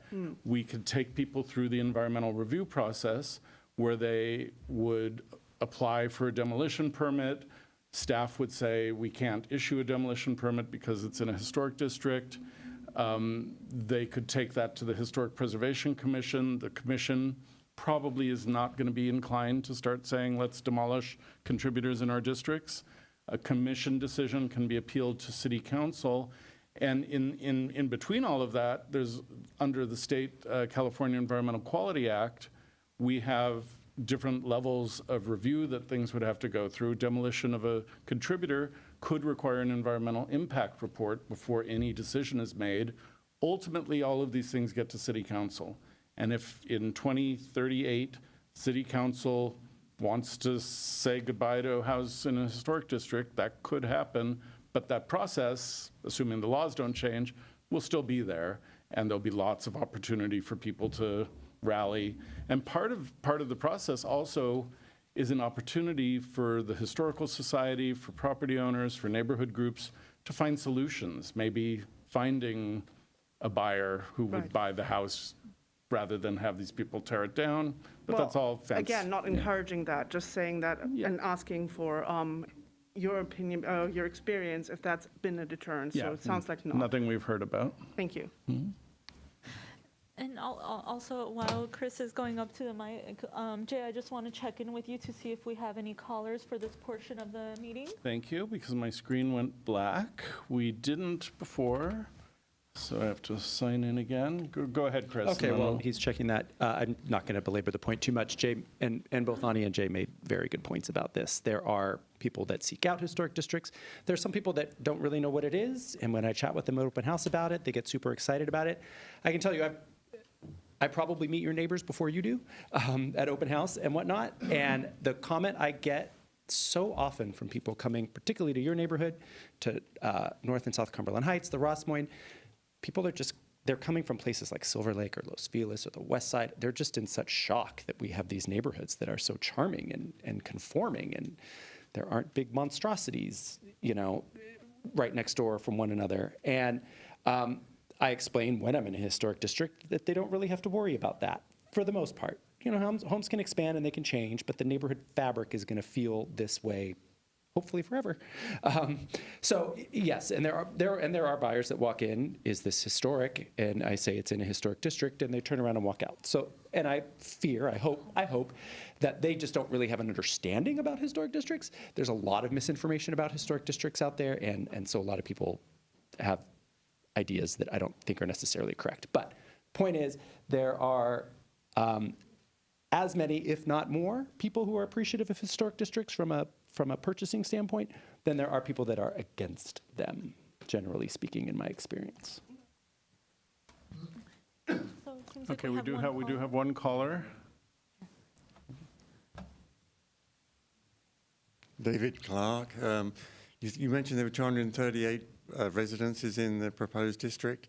Correct. Is there, do we know which ones are conforming and which are not conforming at this point in time? At this point, we don't know. That will be if the HPC votes today I to see. move Okay. forward. Yeah, that will be determined by the survey consultant team.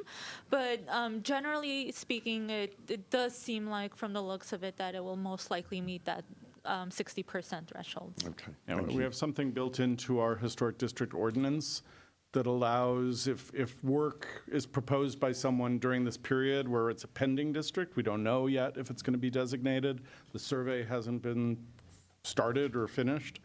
Ani and I have what's called the professional qualifications under federal law to kind of determine if it's a contributor or not, because then we have to kind of know which part of the guidelines to apply, because we're not going to say, hey, you can't do any work during this period when it's not quite a district yet. Things are going to keep moving forward, so we've taken that into account. Okay, we have Annie waiting for us. Hi, Annie, you're here with the Community Forum for the Cleveland Knoll Historic District. Please give us your full name if you want, and then go ahead. Sure. Good evening. Yes, my first name is Annie. Last name is Rostomian. I am a resident on Bruce Avenue. My first question was about SB 9, which was answered and discussed. Thank you so much. And my other question is, some of the residents in this area, in this district, are owners of rental already established ADUs. Will the designation prohibit some homeowners from renting their ADUs or some rental restrictions? No, that's a great question, Annie. Thank you so much. It does not, historic districts does not impact rentals. It does not impact ADUs. So if a property is a rental property, it's not going to be impacted. Very good. Thank you so much. Of course. Thank you. All right, Right, okay, that's it for calls. yeah, and so yeah. Oh, we have just someone one more already person. beaten you. Go ahead, sir. Yeah. Please. No, that's okay. I got old laundry. This really isn't a question, but I've heard the argument before. Opponents of a historic district, proposed district, will say they think that they can currently do anything they want with their property. And to me, that's a falsehood. We have floor area ratios that keep us from overdeveloping our lots. I assume that's in all the R1 neighborhoods. It certainly is in mine. The floor area ratios can vary, but you can't overbuild on your lot. And I made an addition to a 1933 house in a non-historic district, but that addition, it still has to go through the city design review process. You don't just get to build anything you want without a review, and I think people don't understand. You're going to go through design review. If you're in a historic district, you'll go through the historic preservation staff rather than the design review staff. But this notion that anything goes in a non-historic district is totally false. Thank you. Right. Thanks, Alan.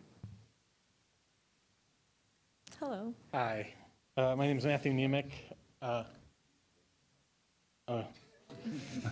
Do I stand out? Kind of just until it falls out. And I do have a tendency to fluctuate in volume, especially with the mask, so if you don't hear me, just wave at me or something. Or if I start going too long, we can all just go home. What was your name again? I'm sorry. Matthew Nemec. Okay. The first question, and I really appreciate the presentation, it was excellent. It answered some of my questions right out the back. I want to point out that I'm a physical therapist and a researcher by trade. The only reason I'm even pointing that out is because when I think about how I do patient-centered care, I have a responsibility as a professional to provide all sides, all perspectives. So whether I think I'm the bee's knees and I'm going to be the best thing, there are often times where I have to tell a patient, hey, I don't know that I'm the right approach for you, or maybe we need to find something else or a different profession. I did notice in the presentation, and we are at the Historic Preservation Committee, and I don't know if I made a commission, thank you. It's a very positive spin. Totally get that. I think I'm great at what I do. I'm sure you guys are great at what you do.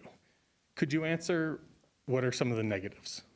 Yeah, that's a fair question, and I know sometimes it seems very enthusiastic, but so looking at like a historic district, of course it varies homeowner by homeowner. So like I mentioned, like when it comes to windows, it seems like a lot of the more pushback and then the negative pushback that we get in historic districts comes down to like the vinyl windows. There are a lot of property owners who may want vinyl windows on the front of their house that now that is something that we can't permit. So outwardly, even though it depends on like your perspective on it, there are going to be property owners who are probably not going to like that they can no longer do that. And then another aspect of it too, like, yeah, you don't need a permit for a door replacement, but like now I have to go to and talk to historic preservation staff. So for instance, outside of a district, if someone wanted to change out like their original 1920s Spanish colonial revival door and put something that is like more Victorian inspired, taste has no friend. If someone wants to go ahead and do that, maybe the process would be different. Whereas now in a historic district, we're going to look at it and make sure that the overall character of the new door is going to match the essence and the architectural style of the house.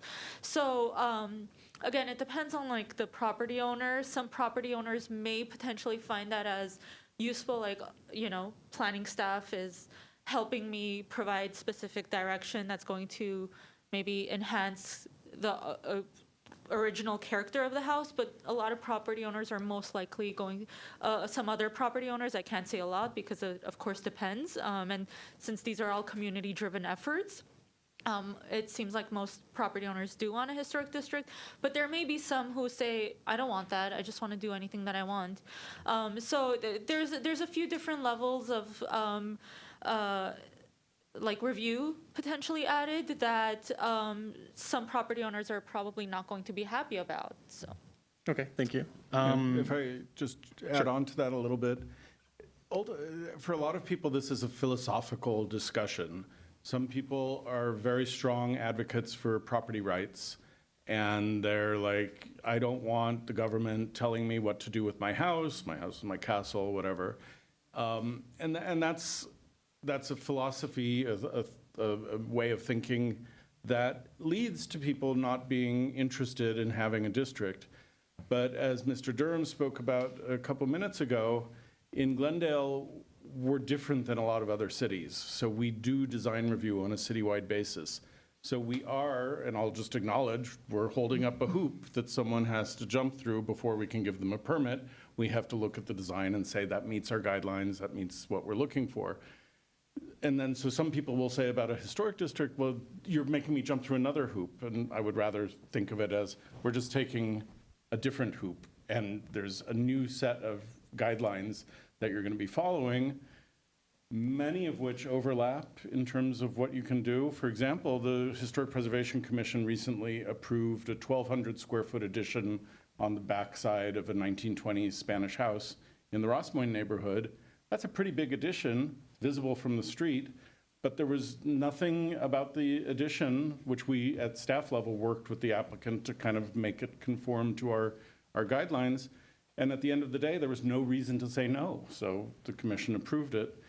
Hopefully things like that help people see that the process isn't necessarily as negative or onerous or painful as some people think. But the downside of, or the possible way of seeing a downside to districts in Glendale is a little different than what people hear in other communities. And so sometimes it's a one-size-fits-all. Everyone thinks a historic district is one kind of thing. So that's part of the education process. We don't try purposefully to not talk about the negatives, and I think peppered through this discussion, you've heard things that some people would think could be seen as a negative, including preservationists who think we should save every wood window that we possibly can, when actually we're letting people replace wood windows. So ultimately, it comes down to kind of a personal viewpoint for a lot of people.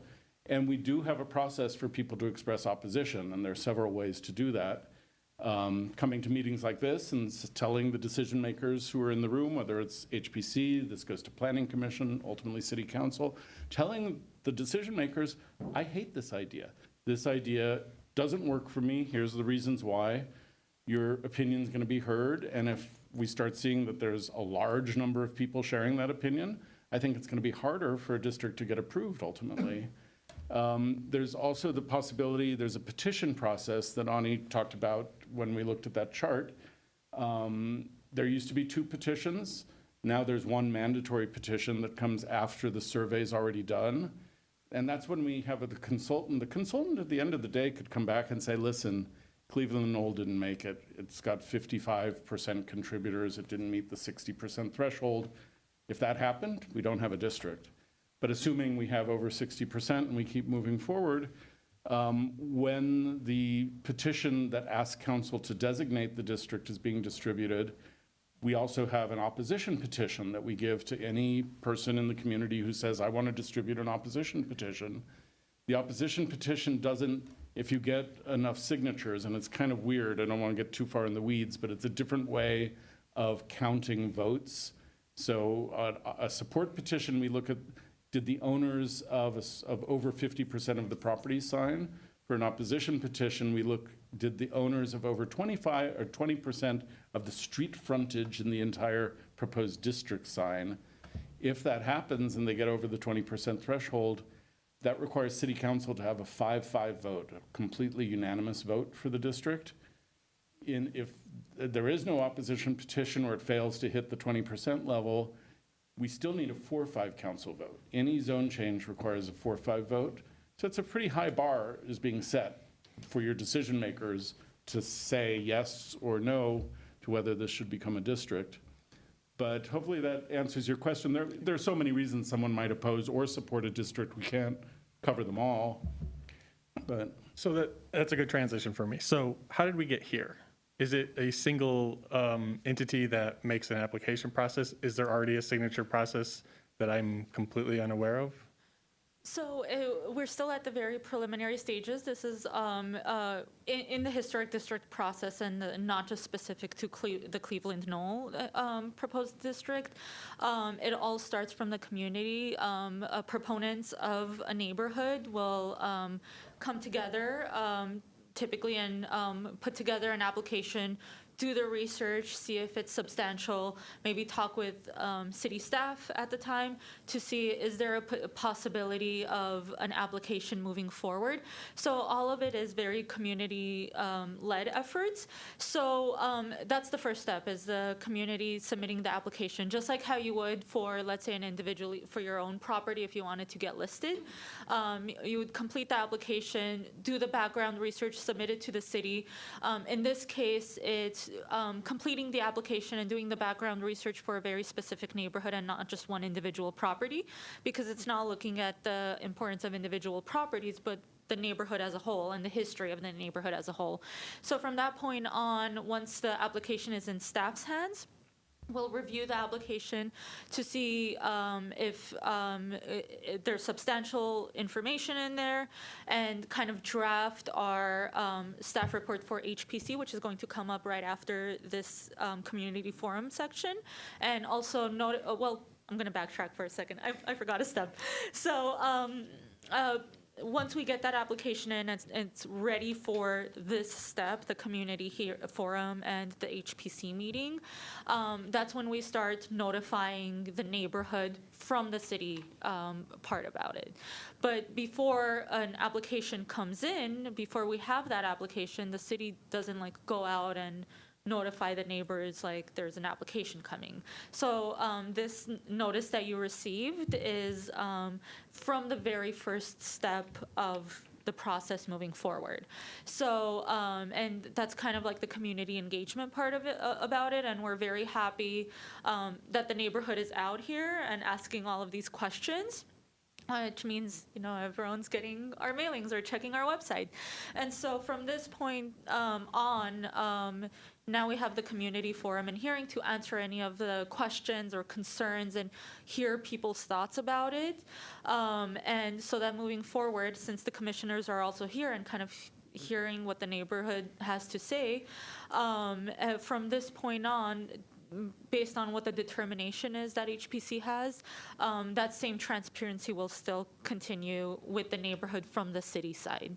But it's all started with the community. The city does not go out and identify neighborhoods. Like we can potentially, let's say, as researchers or you know, our architecturally qualified historians, maybe be like, oh, that may potentially have some historic significance, but the city does not start the effort. It comes from the community. And just to flesh that out real quick, the code requires that 3 property owners in the district sign the application. So it's not something that comes just from one person, but Okay. it certainly doesn't come from a huge group. So three signatures are required. Some of them are in the room tonight, and it's not a secret. Their names are on the list or on the website on the application, so. I asked specifically only because I thought I saw in one of the documents that I picked up on the way in something about a 25% minimum. Did I misunderstand that, or to get to this stage before we get to the 60% threshold? No, we were asked by council to streamline the process. Historic districts, the application process was taking 4 or 5 years, just because it's a fairly complicated process and staff time was limited and it was hard to kind of keep these things moving. We proposed a streamlined process. We got rid of the first petition, which was this is great, which is a request for the city to conduct the survey of the neighborhood. The idea of that back in the old days was we didn't know how much buy-in there was going to be in these neighborhoods when historic districts were kind of a new idea, in Glendale at least. So we wanted to prove to the decision makers that there was enough interest to justify the city spending, you know, $40, $50, whatever $1,000 to conduct the survey.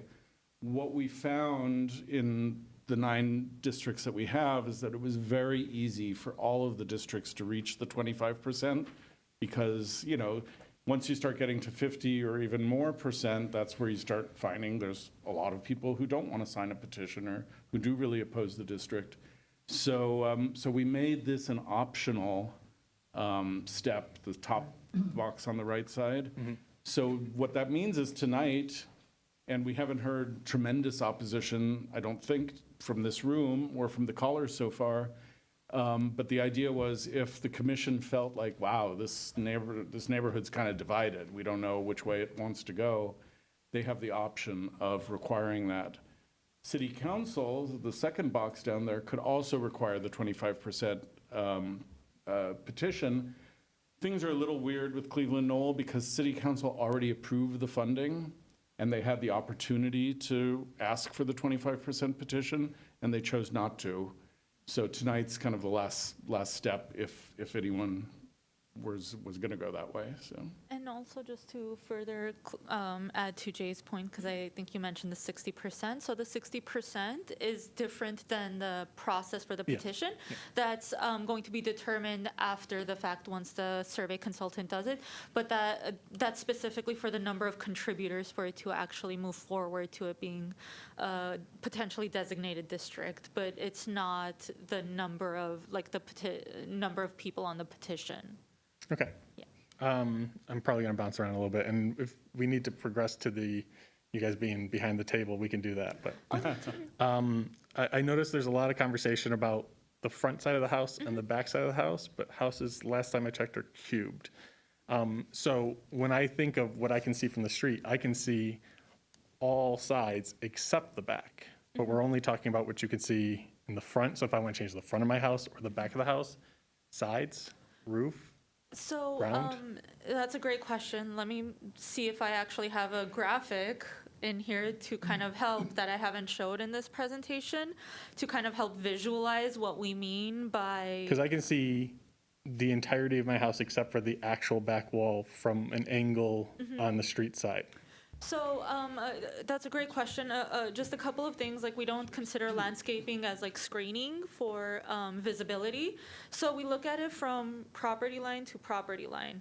So so for instance over here, if you were standing at the corner of the property line and looking at it at the residence, like we're not going to count that side of the garage or like you can even notice that there's that one sliver of the side elevation. That you can't see. So if you go to the other side, let's say of the property, and we don't have a graphic to demonstrate that, but there's going to be probably because of the side setback, there's going to be less visibility on that back side of that side elevation of your property that we're looking at. So it's very case by case, depending on the property and kind of the setbacks and where it's located to assess that side visibility, like what's not visible from the street. So I like just for the sake of conversation, because it is kind of a case by case basis. We've been saying the back, but it is possible that there may be certain portions of the side elevations that are not street visible, that if you wanted to replace windows with vinyl, that can potentially be considered. Sure. Yeah. Generally, front facade gets highest priority in our review. Side facades close to the street that we can really see, especially looking down the driveway, similar level of review. As you get further and further away from the sidewalk, windows in your field of vision the window openings start compressing. You can't really see, are there grids on those windows? Is that a hung window or a casement window? I can't even tell. So we try to be realistic in our design review to give flexibility. If we're telling people, hey, the windows that you have to put in at the front of your house are probably going to cost more, and this is the other downside I didn't mention. Sometimes things may cost more for replacing things in a historic district. In a Spanish roof, we're going to ask that you use two-piece barrel tile rather than one-piece, what's called an S-tile. That raises the cost of materials and a little bit of labor also. And we do that because that's the traditional look that we have on these properties. So thinking about cost in terms of, say, windows on the side, if we're looking at a window side opening that really isn't telling us anything about the history, and someone said, well, I want to save some money since these other windows are expensive, we'll say, yeah, you could put a cheaper vinyl window in there. We don't care. Most people don't go there because most people want to have the same type of window around their house. But we do have the flexibility to offer that as an option that might help some people. So I want to follow up on that before I follow up on this. So you said sometimes things will be more costly. Can you give me an example of when it's not? When it's not? When it's not more costly, when it's equal, apples to apples. Stucco replacement probably is going to be similar cost. Okay. Replacing a concrete driveway with a new concrete driveway is going to be the same in a historic district and outside. The only thing we look for there is that the pattern of the scoring lines kind of reflect the historic. So you wouldn't be able to change to like a brick or a paver or something like that if you already had Generally not. The concrete? Historic Preservation Commission has weighed in several times that a lot of people love these kind of interlocking pavers for driveways and walkways. That's not a traditional material used on most houses in historic districts. Concrete was the traditional material, and a lot of people look at concrete and say it's ugly, it's boring, it's gray. I've said the line a million times when we're talking to people, history isn't always pretty. So sometimes the solution that we're going to work with you to go for so that you can get staff level approval is going to be the simple kind of generic thing that was there back in the 1920s. What else cost-wise? I asked partially because the main example you use in most of the examples that you use is windows. Right. Can you give me a window example? Yeah, sure. Vinyl windows are always the cheapest option, although within that there's lesser and better vinyl. Sure. So there's a price range there. Fiberglass windows would be the next step up. We approve fiberglass windows in historic districts. But vinyl windows are out the door. Vinyl windows are out. So there is always an option that is cheaper that somebody could select if they were to be approved without being in a historic district. Yes, the windows are one of the places where people complain more, and we've heard those complaints for a long time. But it's just a general policy. It's built into our design guidelines that vinyl's not appropriate on the front of a house. The guidelines say vinyl can be used on the side, like I was talking about, if certain other conditions are met. But fiberglass windows are not hugely more expensive. So other alternatives are new wood windows. And we heard discussion about what's the quality of new wood. It's not as good, but there are people who can make wood windows out of high quality, older growth wood. That's at a real premium price. That's a personal decision an owner is going to make. We would never force someone to do that. And then there's a type of window called aluminum clad wood, which increases the durability of the wood because there's a thin layer of aluminum on the outside face. It's still a wood frame. What's good about aluminum clad wood is it has proportions that are very similar to the old wood windows. It tends to look a little better. It's very easy for us to approve that. When we approve fiberglass windows, we have to make sure that the dimensions and details are getting close to what was there, but they're never going to be the same. New windows are always going to be a little squarer, a little blockier. The glass proportion to the frame is going to be a little bit Different smaller. material, Yeah, so everything, we know that they're not going to look exactly the same, and we live with that. The idea in a historic district is that every house isn't historic. The neighborhood is what's historic, but we're trying to keep the texture and the feel of each individual house alive, because those are the things that contribute to the district. Those are the things that make it a district. So we do have options for windows, but we just have to admit up front that a vinyl window is going to be cheaper, and we're not going to be able to approve that. Sure. Going back to the, so I want to be pleasant. I apologize. It's a little disingenuous. And the reason I say that is because nobody's going to change the front roof for a different material on the back roof. That's not true. We've had people ask to do that, and people have done it. Have they only done it because they had to? I can't remember. Has anyone said, I really like the front to be this material and the back to be this other material that are not in a historic district? I've seen houses with shingles on the back and Spanish tile on the front that aren't in a historic district. Someone just made that decision, so it's That's rare. a wild it's weird, decision. but it could happen. Yes, no, of course. This is really just trying to say there is something objective about what is or isn't visible. Where the case by case comes in is, can we be more lenient on the sides? Sure. Can we look at something different? But not all houses have cutouts on the side either. So when I started by saying, would the house that can be seen from all sides and the roof, essentially the only thing I was wrong about was technically the back of my roof I could do in a different material. That makes it look like there is a reduction in the number of things that actually could be impacted by putting that little jut out, where several houses, including my own, do not have it. Mine's flat, straight across, and No, from every part of my get what property you're- line. I get what you're saying, and think about a corner house. Corner house has much more visibility than a mid-block lot. Especially when I'm 6'7", I can look right over your. I'm Well, not. right, I'm not. you see To the everything, neighbors who are so- seeing this, I'm not looking over your walls. But you know, in terms of visibility, you know, it's an issue, and we do look at that. But we're also kind of realistic when we think about what it means. And I think, well, I'm not sure where I was going. And I don't mean to be overly uptight about this, but and actually, I was going to bring up at some point, and I'm not ignoring you, I promise. The reason I became aware of not this, but just you guys in general, is because I was watching one of those city council bike lanes that everybody hates. And on the second half of it, you were there with a gentleman on Mountain Street regarding, I think this was a month ago, like 9/17, 9/10, something like that. And I don't know how much you can and can't talk about that specifically, but about the window changes and then the single window at the top that they wanted to enclose the upstairs patio. Right.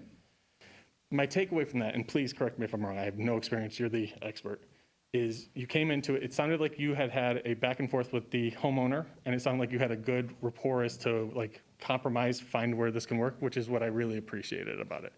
And then I watched a few people from the neighborhood come up and give perspective on how much the light shimmers off of a certain type of glass. And then you guys walked out of the city council meeting having made no progress whatsoever. I guess my first question is how long has that process been going? Well, that was approved. City Council overrode the Historic Preservation Commission. Well, not the whole thing. No, but I'll tell you what. They overrode the commission about the windows because the commission had asked that the property owner keep all of the wood windows that were visible, that were at the front of the house and the front parts of the side facades. He specifically appealed that decision, and council approved putting in new windows to match the other windows that HPC approved for the rest of the house. For the enclosure of the porch, there was a second, for those who don't know this, there's the second floor balcony facing the street on a Spanish colonial house. The owner wanted to enclose that to create kind of a sunroom, kind of a sun porch. And that wasn't an original feature of the house. It wasn't a typical feature you would see on an original Spanish house. But there are plenty of examples of people in the 40s, 50s, 80s, whatever, did do that kind of work, and he showed examples of that. And the HPC said, no, we can't let the tail wag the dog. We need to keep this as original as possible. City Council upheld that part of the HPC decision. Had he not been in a historical district, would he have had, because I know there's a lot of building requirements in Glendale generally. Like, would he have had to he would have had to go through a process as pointed out, but would he have failed at that process? Not necessarily. So there is a difference between historic district and non-historic district. I don't want anyone in this room or listening or anyone ever to think that I'm saying there's no difference. And the hoops are somewhat different. And the historic district guidelines are ultimately very specific to very specific things, which means they're more restrictive than the more broadly drawn citywide comprehensive design guidelines. So outside of a district, yes, we would still make sure that the enclosure of the balcony, the proportions look good, the material was right. The first hoop. We would also make sure they had the FAR to do that because they're taking exterior space and making it interior at that point. So, so yes, there will be things like that that are different in a district. You always have the ability to appeal a decision all the way up to council. If council doesn't approve something, the next step is to sue the city. I don't know that anyone's going to sue the city over something like that. And it probably wouldn't be a winning case. No, and lawyer fees and all that fun stuff. But you do have recourse. So this guy, and I think he was ultimately more concerned about his windows than about the balcony. So he kind of probably considered that a victory through his appeal. But that actually, the appeal, that was one of the fastest appeals we've ever brought of a commission or board decision. May I ask how long? I think the appeal's like within 3 months or something Okay. of the decision. And from his The appeal process just inherently sometimes takes a long time before it gets back to the Sure. decision maker. And from the original application process of the appeal, or just making the request, hey, I want to do this with my home, from beginning to end, about how long are we talking? I don't remember. I don't have that in Sure. my head. I mean, we're talking- But even that was faster. It's generally, this is a positive difference. It's faster to bring a design review that needs HPC review. It's faster to get on the calendar for HPC than it is for the design review board. Oh, interesting. So, because we don't have as many design cases. And we only meet once a month, DRB meets twice a month, and they still have the volume that they can't process things, or staff can't get things as quickly as we can. So that's a positive thing about districts for now. You know, that could change as we get more districts possibly. It is 2 hoops though, right? Even though it's one entity, sorry, it's 2 hoops. Even though it's a different entity. You'd have the normal non-historic review board of sorts, and then you for the historic districts, right? You don't have to go through both. No. DRB is out of the picture in a historic district. Right, but you still have to follow DRB's standards. No. You follow the historic district design guidelines. That and doesn't HPC is include the the design same review rules and authority. regulations? What's that? It doesn't include the same rules and regulations? No. The citywide design guidelines could be applied to things in the back of the house, but they would be administered by preservation staff or by HPC, nothing will ever go to DRB in a historic district. So it's not like an extra step of like. Oh, I I'm need not to- asking about a different step, sorry. I'm saying, I would have presumed, and again, you're the experts, that whatever rules, if you're in a non-historic district, apply to a house, this is just another layer. It's not a change in rules. Like if I have certain standards for foundation of my house, that may not apply to. Well, that's different. We have zoning and we have building and safety. Yeah. So building and safety regulations are usually the same in a historic district. There's something called the California Historical Building Code, which allows for some deviations from the building code. For example, a window that's too small in a bedroom could be allowed by the historical building code, where if it were new construction, it would have to be a larger window opening. So the idea of the historical code is it cuts some slack for historic properties for features that are, were okay in the 1920s, but maybe not okay under today's code. But for foundations and stuff like that, that's building and safety. For everything else, setbacks, height, all of that's regulated by the zoning code. Same use in the historic district as outside of a district. Okay, I think I had you there to the last statement, which made it sound like, and again, correct me if I'm wrong, that you have your own set of codes, which is Only equivalent? design related. But in terms of building and safety, which you are now in charge of, because you don't go through No. that process. No, building and safety is a different entity. We're in the same department, technically, community development, but they have their own staff, they have their own review policies, they have the California Building Code, they have all kinds of things that they have to look at, so. I guess maybe it's easiest for me, like for the example with the door. She wants to change the door and we're in a non-historic district. You don't have to go through any review process. Right, But if I do it and I'm in a historic, I have a process suddenly. yes. So that is more process. Yeah, I'm sorry I didn't think of all these examples, but Sure. yes, there are, if you want to put an awning on your house outside of a district, you don't need permission from the Building and Safety Department. If you want to do it in a historic district, you need us to review it. Okay. And it's a very cheap, application to do that. So there's a slight cost implication there, but it's modest compared to most projects. So. I don't think, for me personally, I can only speak for myself and everyone else in the room. The payment isn't part of my opposition. Part of my opposition is that there is, on your website and through the city, there's a frequently asked questions page, and I have memorized it. more or less. There's one line that says, does this process add bureaucracy? And it says, no, it does not add bureaucracy. But the door example I just gave you is an added element of bureaucracy. Well, There is another let's just say when we wrote that, we were talking about the fact that in Glendale, we have design review on every single property, residential, commercial, industrial, institutional. That's what we really meant there. It would be weird to kind of say, oh, it doesn't add except for these very small features that don't even come up that often. I can count on these fingers and maybe less how many door replacements we've been asked to look Sure. at in our district so far, so. But is it fair to say that the standards within a historic district is a higher standard? In what way do you mean? There's more capability for you to say yes or no on a design element in a historic district than there is Well, when I want to just hang a new door. We definitely want to answer everyone's questions. I know this can be difficult. I mentioned before that, yes, the historic district guidelines are more fine-grained. They're more specific. There's a whole section, if you live in a Spanish colonial, here's just the section you have that talks about doors, roof, walls, windows, porches, whatever.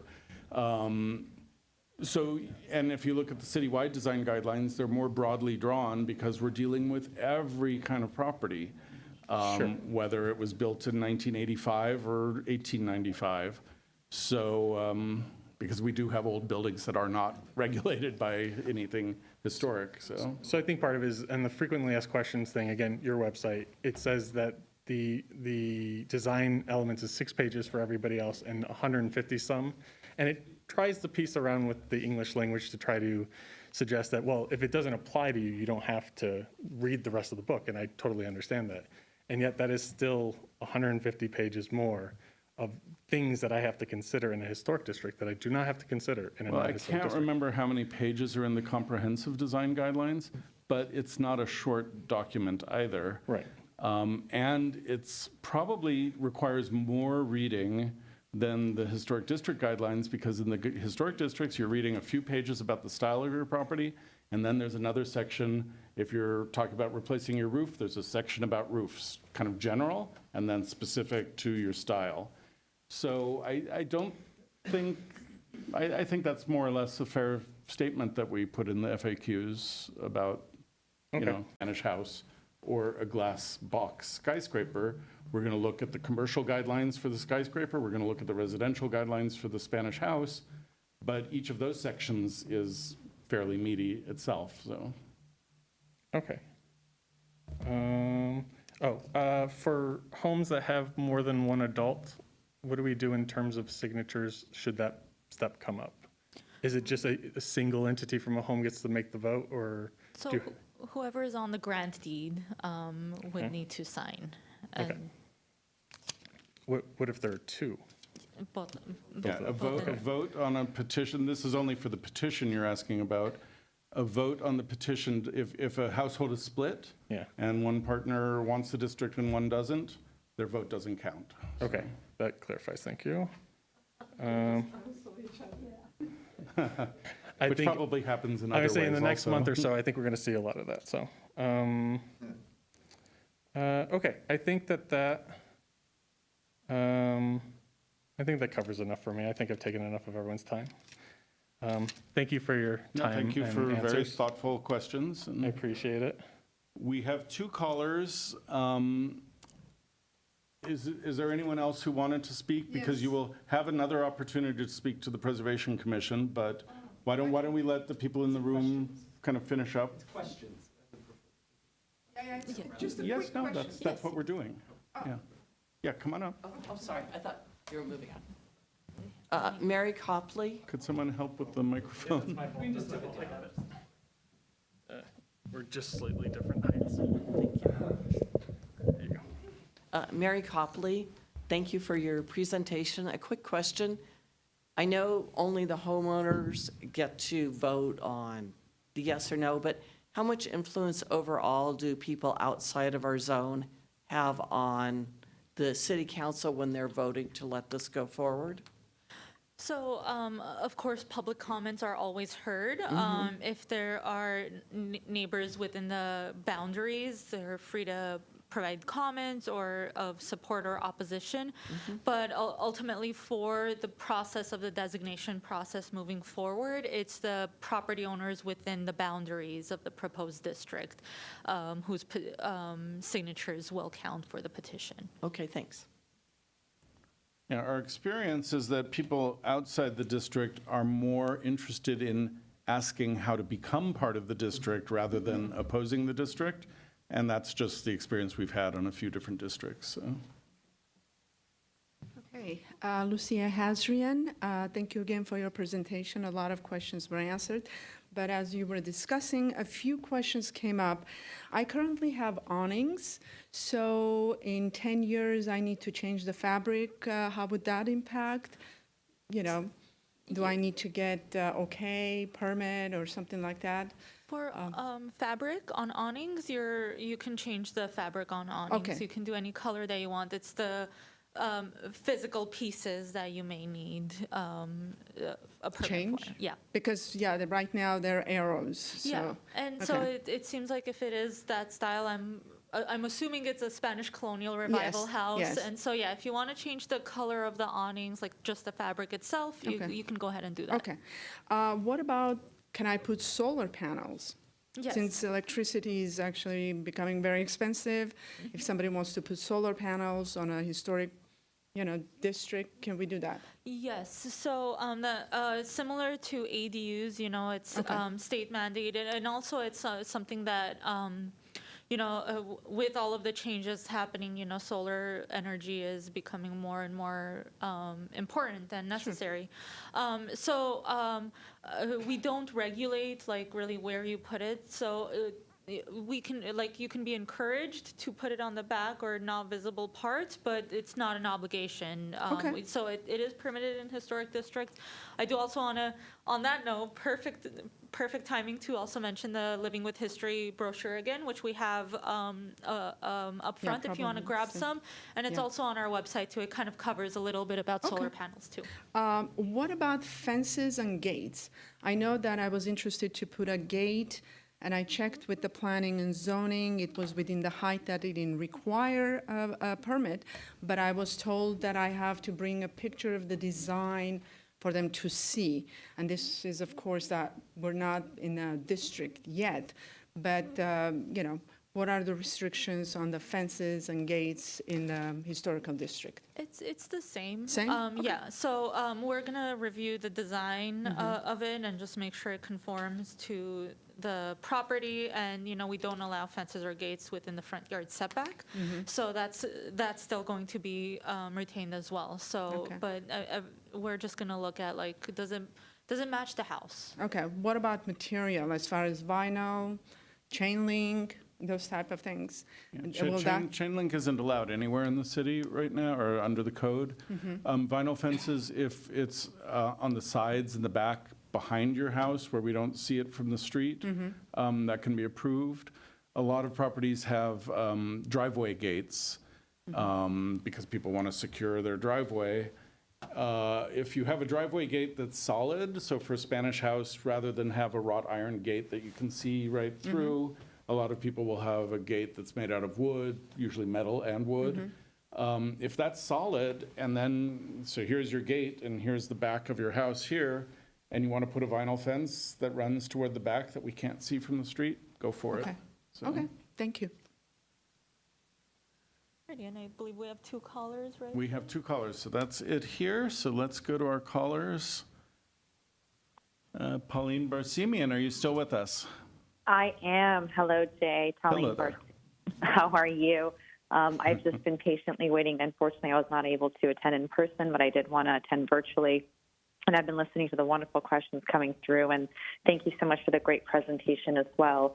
Obviously, my call is in support of the Cleveland Knolls proposed historic district. So maybe I should wait for that portion, or I can speak now. I don't know. However you wish to proceed. I don't want to take up any more of everyone's time who's there tonight. If you're okay, I could put you back on hold, And then we could open your line back up when the commission is taking testimony? Wonderful. That sounds great. Thank you. If you were going to be watching anyways, why not, right?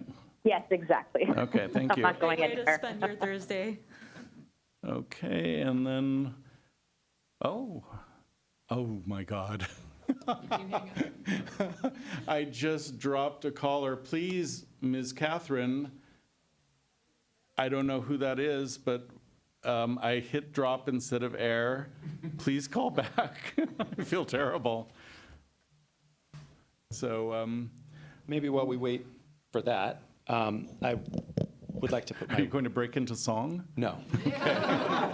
Trust me, you don't want that. Yeah, we need something. Believe me. No, I just want to put my realtor hat back on and speak to some of the concerns that this gentleman had. It sounds like one of the concerns you have is that the cost of materials to do work in a historic district might be something that's concerning you, that potentially you may have to spend a little bit more money on something like a window replacement or a roof replacement or something like that. As a realtor, I can tell you that cheap isn't cheap. Buyers respond greatly in the negative usually when previous homeowners have chosen the cheapest route or the cheaper route. Vinyl windows do not have a long lifespan. After 5 to 10 years, they've swelled and shrunk so much that they stick or they don't stay up or they're just not great. A Spanish-style house that maybe had a red tile roof and now has a composition shingle roof and it really doesn't line up, buyers are affected by that. The home buying process is very emotional for people, and the more cohesive a property is or a house is, where the windows feel like they're appropriate and the materials feel appropriate and all of that, homeowners, home sellers generally get a much higher sale price, much higher value when higher quality materials are used, just in general. So that's just my realtor advice on that. Can I respond to sure? If you want. Yeah, you have to speak into the mic, yeah. I'll be quick. I promise. Yeah, I'm just going to do this. It's not so much for me. For instance, in my home, vinyl's not even an option for my windows. I have old wood ones, and just the shape of things, it's not even an option. I think my opposition so much isn't the cost, it's just the restriction. It's that if I have all right, I'm going to do this. If I have from this value to this value, my options are now this. And that for a lot of people might be no big deal. For me, in terms of cost, it's not a huge deal, but for someone it might be. And this gets into the base level of I would argue if you want to have a historic house, especially in a neighborhood that generally has, you guys can tell me better than this, how many of those 5 instances where you had somebody looking to split a yard, were any of them in our neighborhood? 2 of them are in the Verdugo Woodlands, but not in the proposed Woodlands district. So as somebody who rides a bike and walks all over town constantly, the neighborhood looks relatively the same. I don't see anything that suggests that this kind of historical preservation, I keep on saying historical, sorry. Historic preservation is going to significantly change anything from a prevention of the neighborhood going to you understand. So I say that I know there's some concern about mansionization in certain places. I know that there's concerns about people bringing in 20 apartment kind of situations. I think part of my thing is having some of your control over the entity or how much you spend on something or what others can say about you when you generally have, again, my house is 1925. I'm going to have to keep it in that era anyways, just because it'd be too hard to find anything customizable at a cheap rate. So that, and the same thing is I plan on dying in this house until somebody rips me out of it because I'm too old. And so for me, it's more about having control over my investment in my home and not having too many in the realm of restrictions, less so than the younger people generation of my family that will have to eventually deal with the house after I die at 112. Thank you. Okay, our caller has returned, and I'm going to be very careful right now. Catherine, you're on the air with the Community Forum Group. Great, wonderful. Didn't hang up on me this time. No, I really am sorry about that. The drop button is right next to the air button, and I understand. I can relate. Anyway, thank you for the great presentation. We are at the southwest corner of Highland and Glenwood, and so we're not in the proposed Cleveland Knoll area. We're within the 500 feet, whatever. So I got the letter, and I think it's great. I'm all for it. I am on the page of, how do we expand it for our home to be included? And that's one of my questions, and I'm guessing that's not going to be possible on this one. But is there a limit to the number of homes that are allowed in a historic district? I think you said 238 in the Cleveland Knolls. So, is there a limit? So that's a great question. Whenever looking at the boundaries, like we mentioned, it's going to be finalized and confirmed. There's no limit, and there's no there's really no minimum and maximum number of properties that can be in a historic district. There's a few different things that are looked at when determining the boundaries, and one of them is the development pattern. So even though there's sometimes great houses nearby, but if it does not kind of fit in with historically what was developed by a specific developer, maybe during that survey process, it's not going to be included. But potentially, it may open up the door to research to find out that that is part of another possible historic district. So the boundaries for historic districts aren't just based on, these houses seem like they may fit. It's a little bit more about the development pattern of the history. What was the original subdivision? In some cases, it can be that there was a specific developer that was working within the confines of a certain acreage of land that he purchased. So the boundaries are determined by that. So the period of significance and the boundaries kind of work together based on the history of the neighborhood. So even though there are nearby properties that are lovely and charming, but potentially if it's not located within what the original historical pattern of development was for that neighborhood, it may not be a part of that proposed district boundary.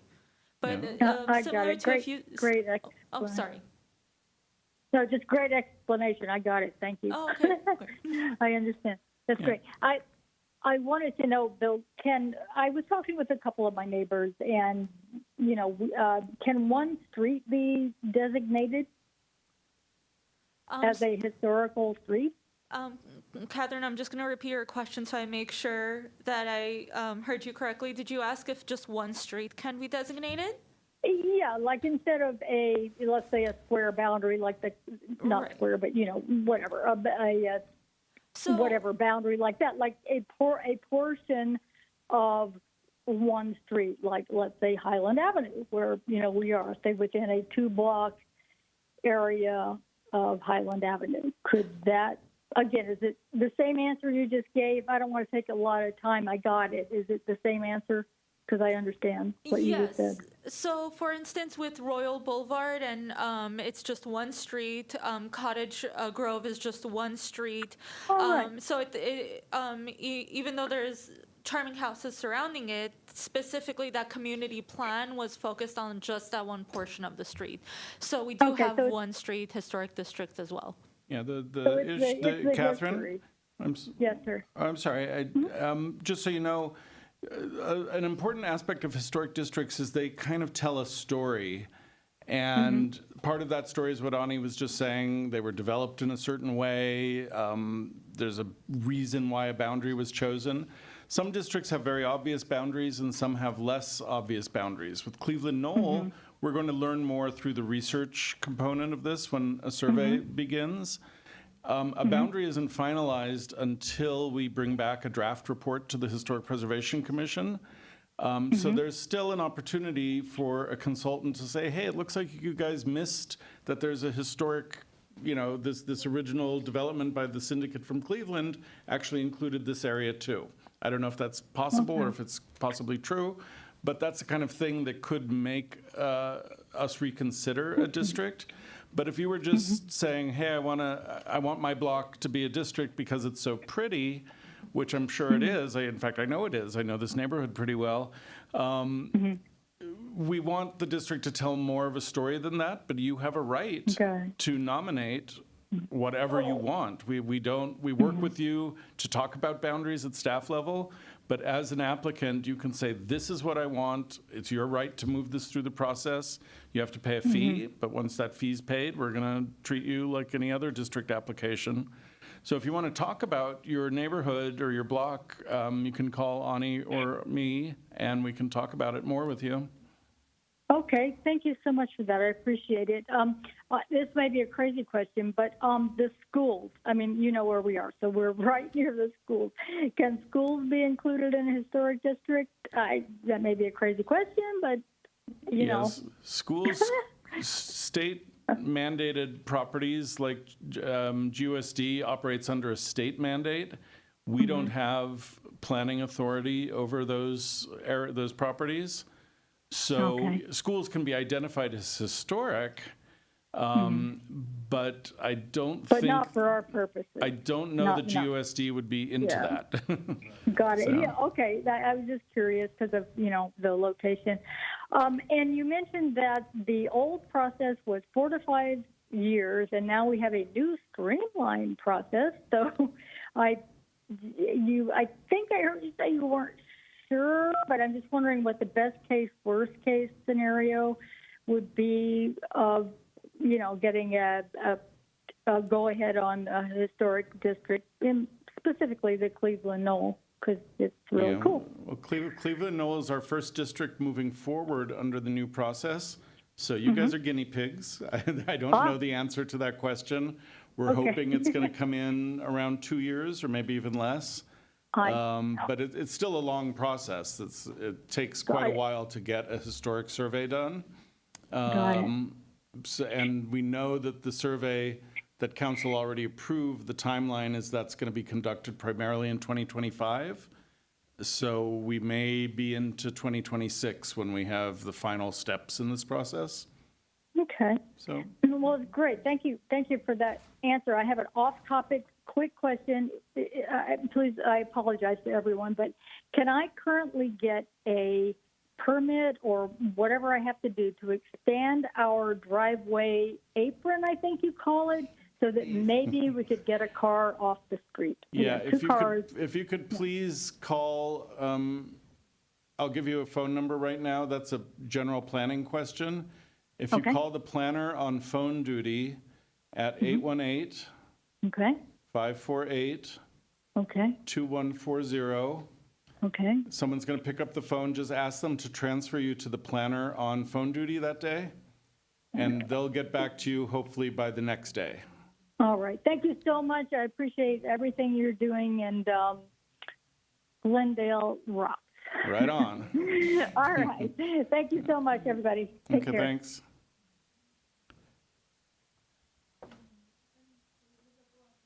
That is the last of our callers. Pauline is on hold, so. Alrighty. So if there's no more questions or discussion items, maybe what we can do is just take a very quick recess, sort of, stretch our legs, maybe walk around this gorgeous municipal services building that we have here, and then come back in, I'm thinking it's 7:36. Jay, do we want to do like a 10-minute recess? Let's do 7:45. 7:45? Okay. The next step should be a little shorter than this. Yeah. So hopefully. I promise I'm not going to go through the entire presentation again. It's a lot less slides, and then so during the second portion, you'll be able to voice your concern for support or opposition. It's not really Q&A, and you will be limited to 3-minute comments. So thank you guys. Yes, and please make sure to fill out one of the comment cards and submit it to either Jay or myself. Thanks, guys. Okay, we're on recess.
those pictures? Did you take those pictures? I did. For the nomination. That's work.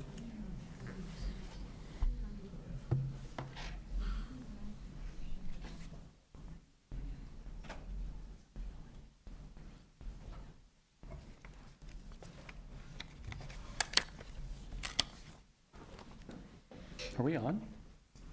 It looks like we're on. Yes. Sorry. Goodness, missed that. I was opening my mail. Welcome, everyone, to the October 17 meeting of the Historic Preservation Commission. Meetings are broadcast live on Glendale TV, viewable on Spectrum Cable Channel 6, and ATT UVerse Channel 99. Meetings are also streamed live in high definition on the city webpage, glendaleca.gov/live, on youtube.com/myglendale, and on Apple TV, Roku, Amazon Fire, iOS, and Android devices using a free app called Cablecast and choosing Glendale TV from the menu. Meetings are also archived on the city website for viewing anytime at glendaleca.gov/agendas. Call 818-548-4013 for program schedules. For public comments and questions during the meeting, call 818-937-8100. Public comments on a specific agenda item will be taken when that agenda item is discussed.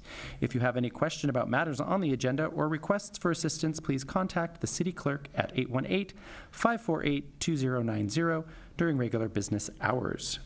May we have roll call, please? Yes, thank you, Chair Cragnotti. Oh, wait, sorry, my microphone was not on. Thank you, Chair Cragnotti. Commissioner Paul? Here. Commissioner Head? Here. Commissioner Doom? Here. Chair Cragnotti? Here. Let the audience know that there is a quorum tonight. Thank you. The agenda for the October 17, 2024 regular meeting of the Glendale Historic Preservation Commission was posted on October 14th, 2024 on the bulletin outside City Hall. Item number 3, approval of the minutes. We have a couple of meetings worth of minutes to approve. We have the August 15th meeting and the September 19th meeting.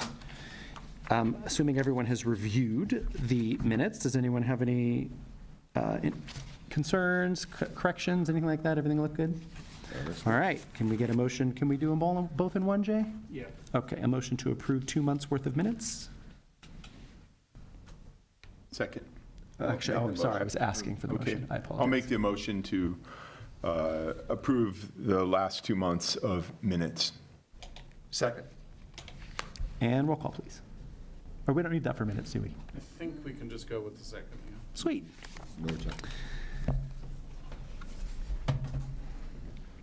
Item number 4, oral communication. I don't have any oral communication cards at the moment, so we'll move on to item number 5, board and commission member comments. Anybody comments this evening? Just thank Ani and Jay for a wonderful presentation to the community forum before our meeting this evening, and you all stuck around, so it looks good. Thank you. Yep, good. Yes, I concur. Ani, you did a fabulous job. Thank you for your hard work. Number 6, old business. Seeing no new old business, we will move on to new business. Item A, the proposed Cleveland Knoll Historic District Overlay Zone application. Ani? Thank you, Chair Cragnotti. And thank you, everyone, for still being present. I know it's been a very long night, and, we're not going to go over the first presentation all over again. So we're going to just make sure that this is a very abbreviated version of it. And I also just want to thank everyone who is still watching us on this Thursday night. What better way to spend your Thursday than with the Historic Preservation Commission and planning staff? So without wasting more time, so tonight's HPC agenda, there you go. Alrighty, so tonight's Historic Preservation Commission hearing agenda will be 2-part. One is the application review and eligibility discussion. We did go over a little bit of the history of the Cleveland Knoll proposed historic district earlier, so we're not going to go over all of that again. And the second is for authorization for staff to obtain a consultant to conduct the survey. For anyone joining us tonight, if you've joined in a little bit late, this is tonight's call-in number one more time, and also the same QR code, which will take you to the website that has more information about the application, the designation process, and the maps. And also glendaleca.gov/planning meetings notices is the friendly URL if the QR code is not working for you. I'll repeat the number as well. Tonight's call-in number is 818-937-8100 if you'd like to call and voice your comments in support or opposition of tonight's agenda item. So, as mentioned, we currently have 9 established historic districts and 3 pending or proposed districts, all at different points of the process. Today, the hearing is for the proposed Cleveland Knoll Historic District, which is in Northwest Glendale. So currently we are at the community, we're no longer at the community forum. Now it's the HPC meeting, but still at the same step. So as staff mentioned at the community forums, council already did authorize funding for the survey of the Cleveland Knoll Historic District. So basically, if the Historic Preservation Commission authorizes staff to move forward in the process, we're going to be working with the consultant to complete the draft historic resources survey. The HPC does have the option to circulate a petition if they feel that there is not sufficient support for the district shown, which will be the optional petition over on the right-hand side of the process. So not to go into too much depth, but just wanted to cover the common misconceptions once again, and staff is always present to provide additional information, resources about the historic districts and processes. So Jay and I are always available via call or email, and also meeting in person as well. So a historic district does not freeze a neighborhood. Changes are expected and understandable over the course of history. Historic review applies to anything that is visible from the street. We do not review interior alterations, although permits will still be required. And in a historic district, it's about managing the change in order to ensure that the historic character of the building and the neighborhood is retained. So going slightly into the discussion again about period of significance without going on a little bit too much, the proposed period of significance is 1923 to 1940s. This will be researched and finalized by the consultant, 1923 being the date where the Cleveland, Ohio-based syndicate purchased the property from Dr. Kate Black in order to subdivide and develop the neighborhood. And it's through the 1940s. It's left a little ambiguous as that will be finalized should the survey be approved or authorized to move forward with the survey because it's in the 1940s when the neighborhood was mostly already developed. About 60%, the 60% of the district is required to be contributors. So when staff did the initial drive-through of the neighborhood, it does appear that most of the properties still retain a lot of the historic character-defining features, but this number will be reviewed, finalized by the survey consultant. Staff review suggests that the area likely meets criteria A, G, and H, and it typically needs to meet at least one criterion in order for it to be designated as a historic district. Aha, surprise, a slide that you guys haven't seen in the last presentation. I just thought I'd throw that in there for a little bit of fun, but there is actually a purpose to it too. So as I mentioned, we do have 9 established historic districts. So I do want to point out a couple of things in this chart.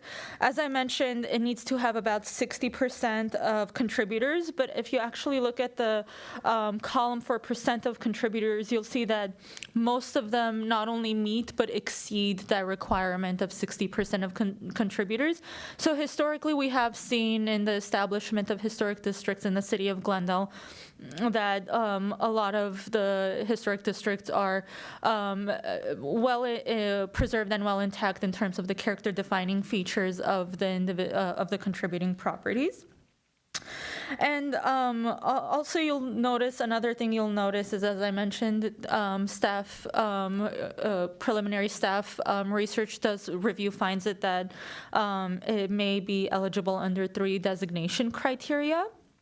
And as you can see, all of the existing historic districts have met at least 2 of the designation criteria, even though the requirement is at least 1. And in terms of size of the district, Bellhurst, which is currently in the process of being completed, it has approximately 300 properties. Verdugo Woodlands has approximately 750.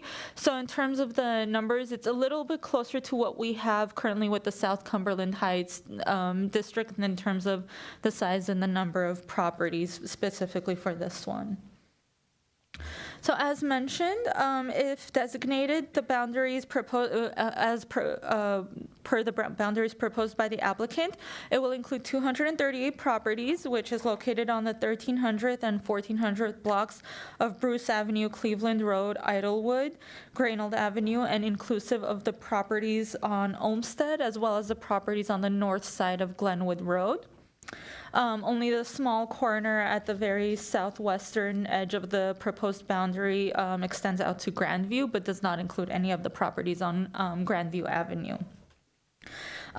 So the properties that are being proposed by the applicant seem to generally align with the original subdivision of the land for the establishment of the Cleveland Knoll tract. So this boundary, just like the period of significance and the number of contributors, will also be reviewed and finalized by the consultant as well, should HPC authorize to move forward tonight.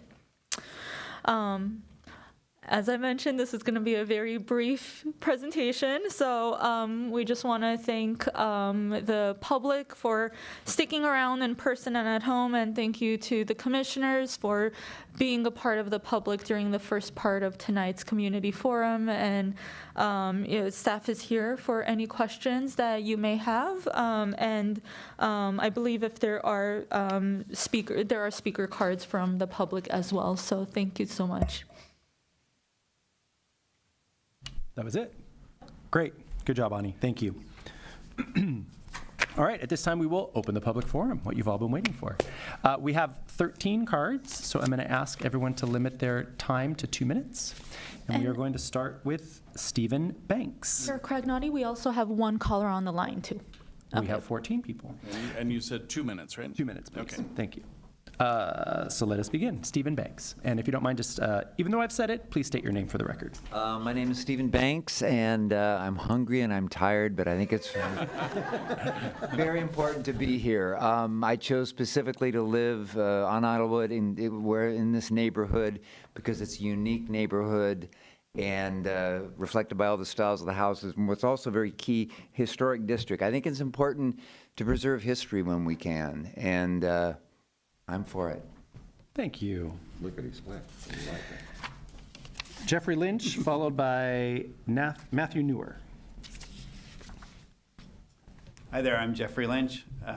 Live on Idlewood, just below Kenneth, and I'm all for this historic district. I think it's fantastic.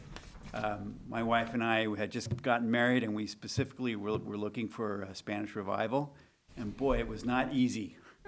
And you were right. It was hard to find, and I really appreciate everyone who has these historical homes. And it's it's a bit much to keep up. They're old, but man, are they fantastic. Yeah, there you go. Thank you. Sorry, I think I said that wrong. Matthew Newick. Is that right? Matthew Newick? I didn't have my glasses on. I apologize. Followed by David Clark. Hi, I'm Matthew Nemec. It's just I poor writing. apologize. That's a me problem, not a you problem. Obviously, I think it's pretty clear that I'm in opposition. I think I've spoken enough about that. I think we're going to hear a lot of people come up here and say that the reason that they are for this is because when they moved in, they loved the neighborhood. Same thing was true for me. When I was looking around, we were specifically looking for something in this general part of Glendale. When I moved here from Michigan, I was in the south side of Glendale in the apartments kind of area. And so we just, for 2 years, kept our eyes open and started looking for in a place that really didn't, in 2015 to 2017, have a lot of houses for sale. And so when one popped up and we looked at it and we got into that back and forth with everybody else trying to, real estate, So I guess my point with that is we're gonna have a lot of people say how much they love the neighborhood. And like I said before, my house was in 1925. And the neighborhood has been good and seems to continue to be good. And so part of me doesn't think that this is a necessary step. I think it adds too many extra steps to the process. And there hasn't been any real sign, from my point of view, that this neighborhood is going in the wrong direction in any way. So it feels like an unnecessary step. The other thing I would say, within the thank goodness 2 minutes I have, is for those in the neighborhood who are for this, I would just ask you to consider for yourself, have you made changes to your home that will be grandfathered in? Because I think a lot of times, and driveways are a perfect example, there's been a lot of additional driveways put in that would not be approved. Was that the 2 minutes? 30 seconds. Oh. Thank you. Whoever knows there's a warning before the final buzzer. That would not be approved. There have been changes to the neighborhood, small things for the most part, that have not been approved. I would say that it would be unfair for somebody to say, I've already made all the changes I want to make to my house that may not have made through the historical process, but now I'm going to ask everyone else to be held to that standard that I didn't have to be held to. Thank you so much for your time. Thank you, Ani. Thank you, Jay. Thank you. Perfect. David Clark, followed by Lucia Hazrian. David Clark. I've lived on Graynell for 32 years. I feel very fortunate to have been able to live there. Glendale's a wonderful city. I love the neighborhood. My wife and I and our family have lived there. We're just there empty nesters now, but I want to spend the rest of my days there, and I just think that it'd be very nice if the area is preserved so that other people feel as fortunate as I feel, in the future. The house is 86 years old. It should last another 100 years. And I'd just love to think that someone will move in and enjoy the neighborhood as much as we have. Thank you. Thank you. Lucia Hazrian, followed by Mary Copley. Sorry. My name is Lucia Hazrian. I live in the 1400 block of Bruce Avenue. We've been there 30 years. Initially, when we were looking for a home, we were looking for something that was give us the community feeling, give us something that we experience back home. As kids, we could go out and play after school and be safe. And the community that we have right now, it provides similar type of feeling, and hopefully we can preserve that for the future generations. The house required a lot of work, so we little by little preserved with the historic requirements, specifically from outside, the windows that was discussed extensively. We kept all the Spanish-style sash windows in wood and changed some of the aluminum that was there back to the wood windows. I know it requires a lot of work periodically, but we enjoy it, and I hope that you can approve this requirement. Thank you. Thank you. Mary Copley, followed by a blank, but we'll get to it. Mary Copley, and I live in the 1400 block of Idlewood, and I'm enthusiastically for this project for all the reasons that have already been stated. Thank you, Mary. So whomever lives at 1419 Idlewood. I'm a teacher, how can that be What do you teach? Okay, so yes, I live in Idlewood, and Now you have to say your name, because I didn't even say it.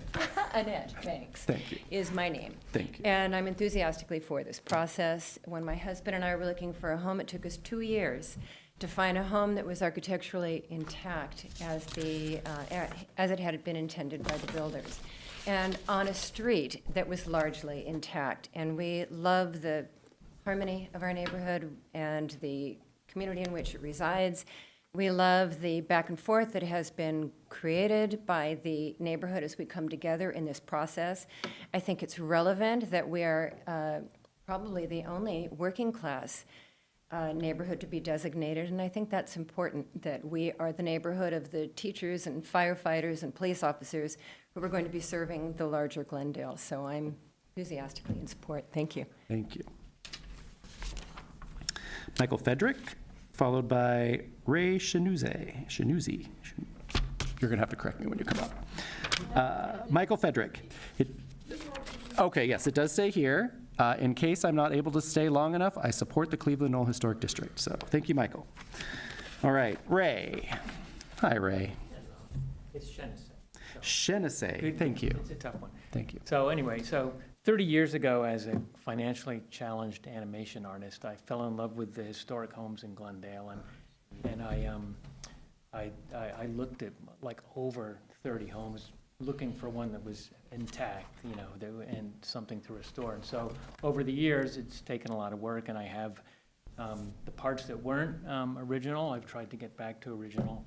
And so, you know, all the work that I put into it, I appreciate the work that went into them originally, right? And so I have my own selfish reasons for wanting to, you know, support the historic district and home, but also as an artist, it pains me to see like beautiful structures that were kind of designed and built by craftspeople not that our neighborhood is going to be razed, but, you know, when I see historic buildings that are kind of discarded with no regard for the people who created them, it pains me. And I think it's worth, in Glendale's benefit, to kind of preserve areas, because it just creates an environment that I think attracts a lot of people like me and others to the area. Thank you. Great, thank you. Jack Chica, followed by Michael Klein.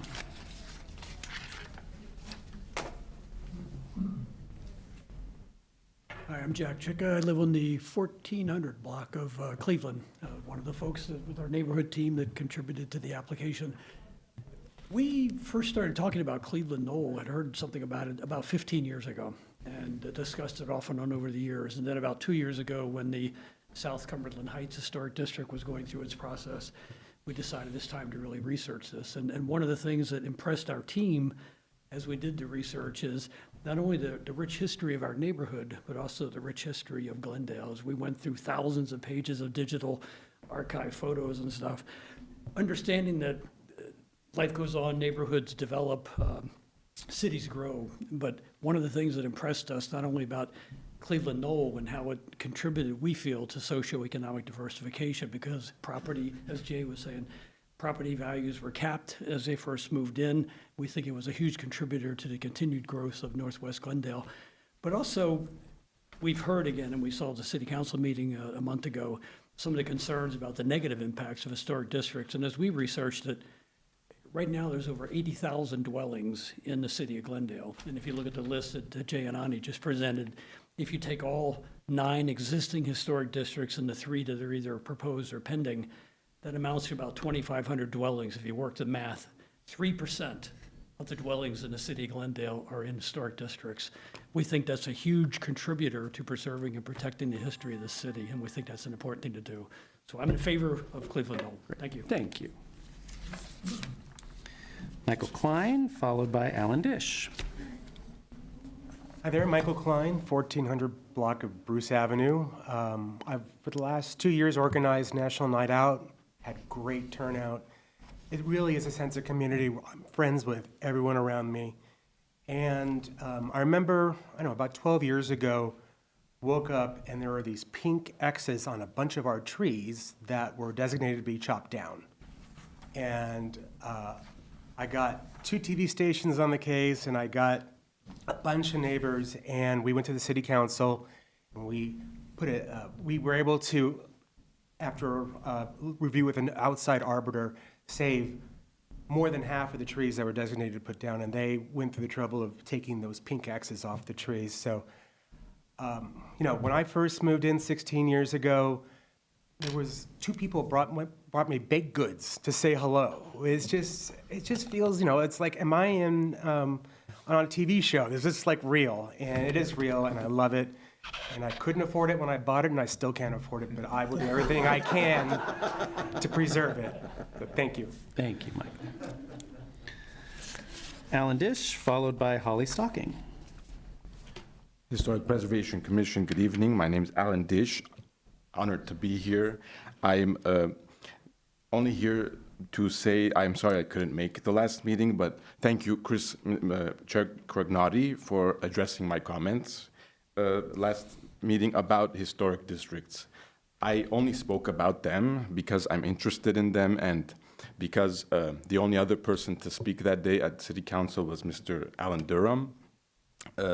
And okay, it was to provoke, but only in the sense that to bring out the, let's call it, complex network of relations which exists between historic preservation and single-family homes, which, because if we look at it from a historical perspective, there should be maybe a district in Tropico, like South Glendale, but there isn't one. It's mainly north of Glendale, which, again, this is not a bad thing necessarily. It was just an observation. So far from me being against districts, I think that historic districts are the first and maybe only line of defense to prevent what people are calling the erasure of memory. We could put it this way. And as an American writer, James Howard Kunstler, put it, who is a conservative, but he's intelligent, one should read him. He said that for the United States, which lacks the 1,000-year-old historic plazas of older civilizations, the street is the site of the public realm, end of quote. So, we should be aiming to preserve as much as possible. Why not? The aesthetics, the facades. So I agree with you, Mr. Crognati. I couldn't believe my ears when you said that it's a defense against mansionization. But I would also like to add another form of urban erasure occurring, this kind of sleek, aesthetic, monotone remodeling, apparently minimalist, smooth, which is, I think, even more perfidious. Thank you. Alan, really quickly, I have a hard time figuring this out. You did check that you're in favor of this district. Is that your feeling? That's true. That's okay. true. Yeah. I just wanted to make sure. Thank you. Yeah. Holly Stocking, followed by Alan Durham. I spoke earlier, Yes, you but did. I want to go on the record now. Please. So, anyway, obviously, I thoroughly support this. I just think it's so important to preserve things like this. I moved to LA about 40 years ago and worked in Hollywood for 30 years in Frank Sinatra's old Reprise record building, which they demolished. They totally, so many things have changed. Over the years, so much of history has just vanished. And he was right. What he just said is right. But you can see it in the streets, the history of California, and you can see it in our neighborhood, these beautiful old houses built in the 1900s. And I think it's just so important to preserve this. And yes, it's expensive. I need a new driveway. I did want to put maybe a little brick in it, but it's okay. I'll just put concrete. It's really it's worth it. And I'll totally support, I totally support it. And thank you so much. Thanks, Holly. Thank you. Alan Durham, followed by Siranush Ruzian. Good evening. I'm Alan Durham. I live on the 1300 block of Cleveland. We've been there for about 30 years. We looked for a house in that particular neighborhood for almost a year. And one day I got a phone call from the real estate agent who said a listing had just gone up on the board in her office and we should get over to see the house. And we were the first ones to see it and immediately agreed that we wanted to make an offer, went back to the real estate office and wrote up an offer. We bought it from the original owners who had been there for 55 years. And it was an original condition with all the drawbacks that can bring. And the owner's favorite color had been pink, so all the walls and ceilings were painted pink. But that didn't keep us from seeing the character in the house. And we must have been on the right track because our home was pictured earlier in the presentation. But I do think it's important. Cleveland Knoll, when you go north of Kenneth, the lots get bigger, the homes get bigger, they really get big. And you come south of Kenneth and it's much more modest. And so it's a very different type of historic district from North Cumberland or South Cumberland. So it has a unique character, but it still has a lot of character and variety. Thank you. Thanks, Alan. Siranush, followed by, you're our last one. Thank you for the presentation. Live on 1400 block of Cleveland Road. Bought my house back in '93 as a young lady. I had no idea what I was walking into. More and more I looked into it. The previous owner had changed all the back of the house windows to aluminum. Now they're all wood sashes, spent arm and a leg on it. All the bathroom tiles are original down to the drapery rods from back in 1930. So I'm 200% all for it. Good. Thank you very much. We have a caller. Yes, we have two callers now. Callers, Great. bring it on. So, first caller, Talene Barsumian, you are on air with the Historic Preservation Commission. If I could just have you repeat your name, and you have 2 minutes. All right, fantastic. Can everyone hear me okay? Yes, we can. Wonderful. Good evening, Chair Cragnati and Historic Preservation Commission. Talene Barsumian, I am the president of the Glenelg Historical Society. On behalf of the Glenelg Historical Society, I wish to express our strong support for the establishment of historic districts like Cleveland Knolls within our beloved Jewel City. As we continue to grow and modernize, I believe it's very crucial that we honor our rich heritage and the stories that our historic streets and buildings tell. Historic districts serve as vital links to our past and showcasing the unique architectural styles that we'll share tonight, and cultural narratives, of course, that define our community. These districts are not merely collections of old buildings. They are living testimonies to the evolution of our society here in Glendale, reflecting the values, the struggles, and the triumphs, of course, of those who came before us, and that embody the artistic and cultural expressions that have shaped our identity, allowing us to understand our roots and appreciate the journey that has led us to the present today. Beyond their sentimental values, of course, historic districts significantly enhance the aesthetic appeal of our neighborhoods, like many of the members and the neighbors here of Cleveland Knolls have shared. The charm and the character of these areas attract not only future residents to Glendale, but also visitors, contributing to the vibrancy of our local economy as well, down to the stories and the experiences that historic districts can provide, some guided walking tours like we have to local artisan shops as well. So, of course, designating and maintaining historic districts extend beyond the economics and the aesthetics, and they foster a sense of community and belonging among the residents, instilling great pride in our shared history and identity. So, of course, I appreciate the opportunity to discuss our stance on progressing with the Cleveland Knolls Historic District tonight, and I am always here in support. So thank you so much. Thank you, Talene, and congratulations on your recent appointment as president of the Historical Society. Thanks for calling in. Next caller, please. Annie, you are on air with the Historic Preservation Commission. If we could just have you repeat your first name and last name, and you have 2 minutes. Thank you. I called earlier with a question. My first name is Annie, last name is Rostomian. Just for the sake of time, I concur with majority. I'm in strong support of,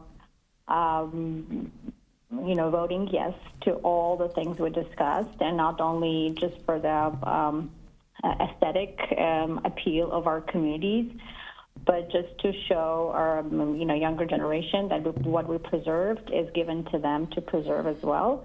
And I'm in strong support of this. Thank you so much. Thank you. Okay, that concludes the, no caller, right? Yes, that concludes the public hearing, and I will close the public hearing and solicit comments from my fellow commissioners. Anyone want to start? Commissioner Doom, let's go left to right.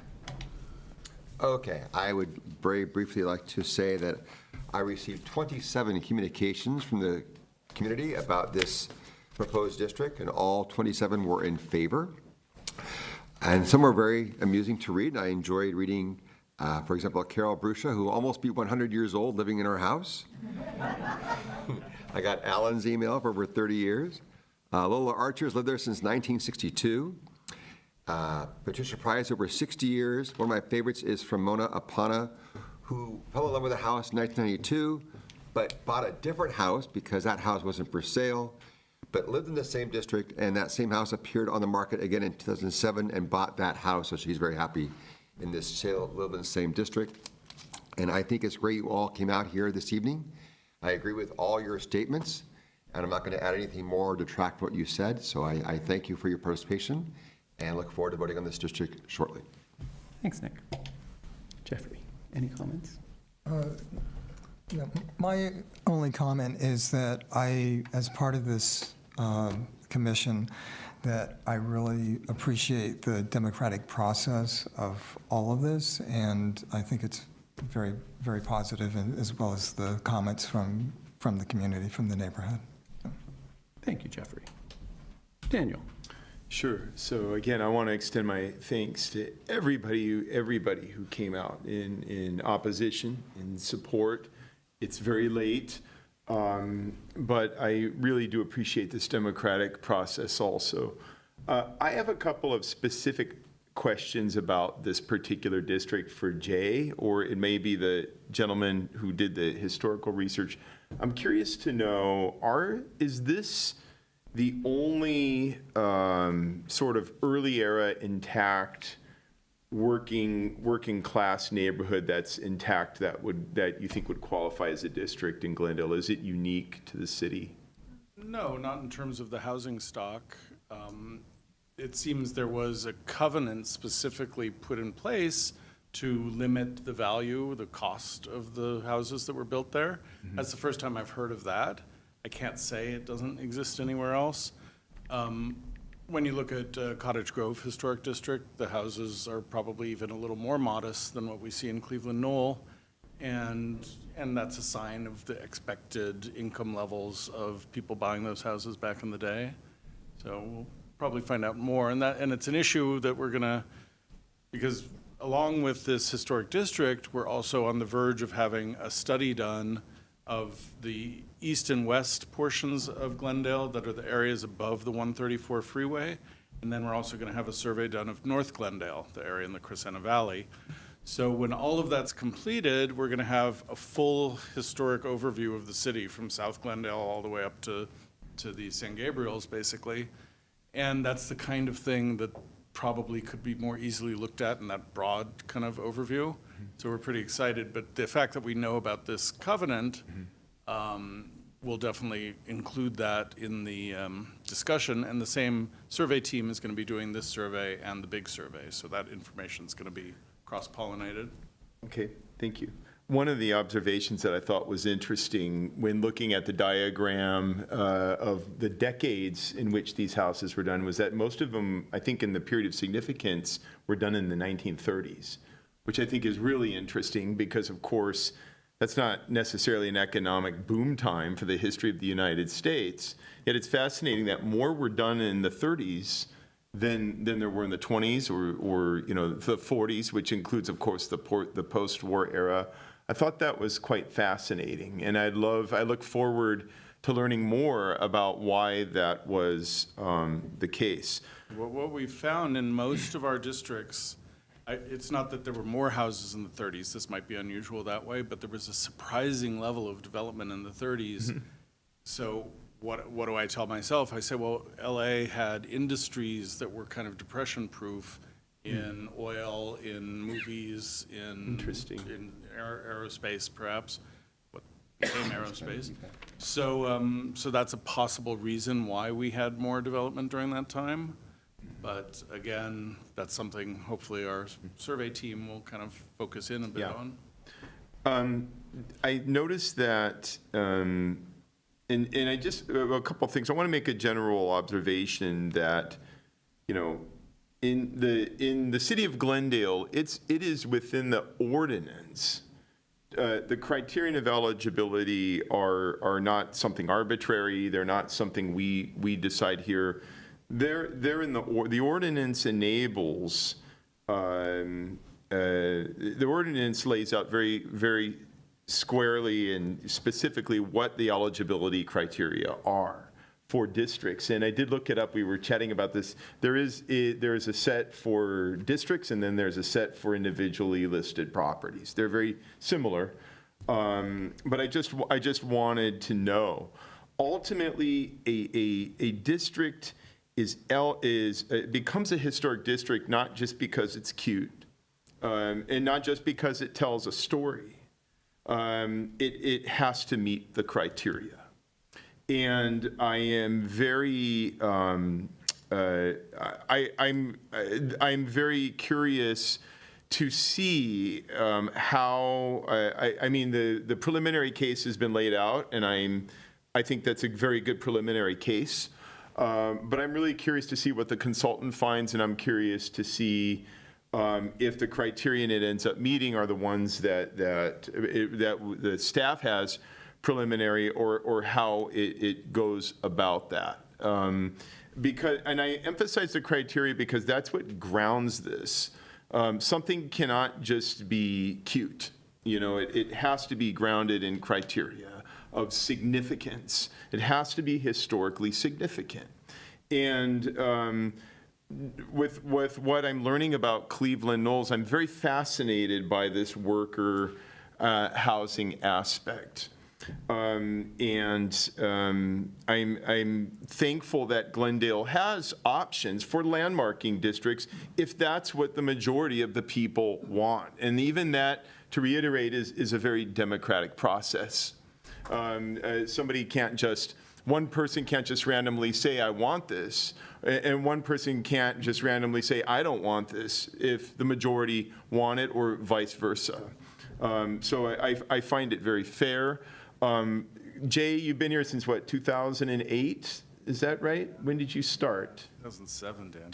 2007. So there's the earliest districts here are 2008. I feel like, and I can't speak to this with certainty, but I feel like if the idea of districting was a total failure in Glendale, I would think it would have filtered out by now, and we still would not have new potential districts and this many people staying this late interested in a historic district. Clearly, this is something that's been working, that's been positive for a lot of people, and it seems like it has been a net positive. I know from the people I've spoken with that staff has tried to make the process very easy if there are changes that need to be made. I've heard good things. And I want to talk a little bit about something that I think is important, just in terms of the timing of preservation.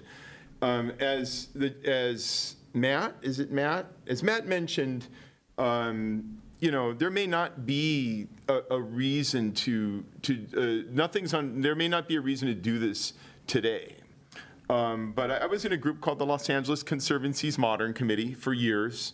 You were in it too, back in the 90s, early aughts. And, a lot of times we were trying to preserve things once they were on fire, basically. Not literally, even though a lot of buildings, preservation-worthy buildings suddenly catch on fire, that's a whole other story. But in terms of just waiting, and what we learned in all those years volunteering there was it was better if we had the resources and the time to try to get it before it's an emergency. So, then I want to talk about something that I think Alan Dish, is it Dish? Like Dish, D-I-S-H? Yes. Huh? Like a UFO.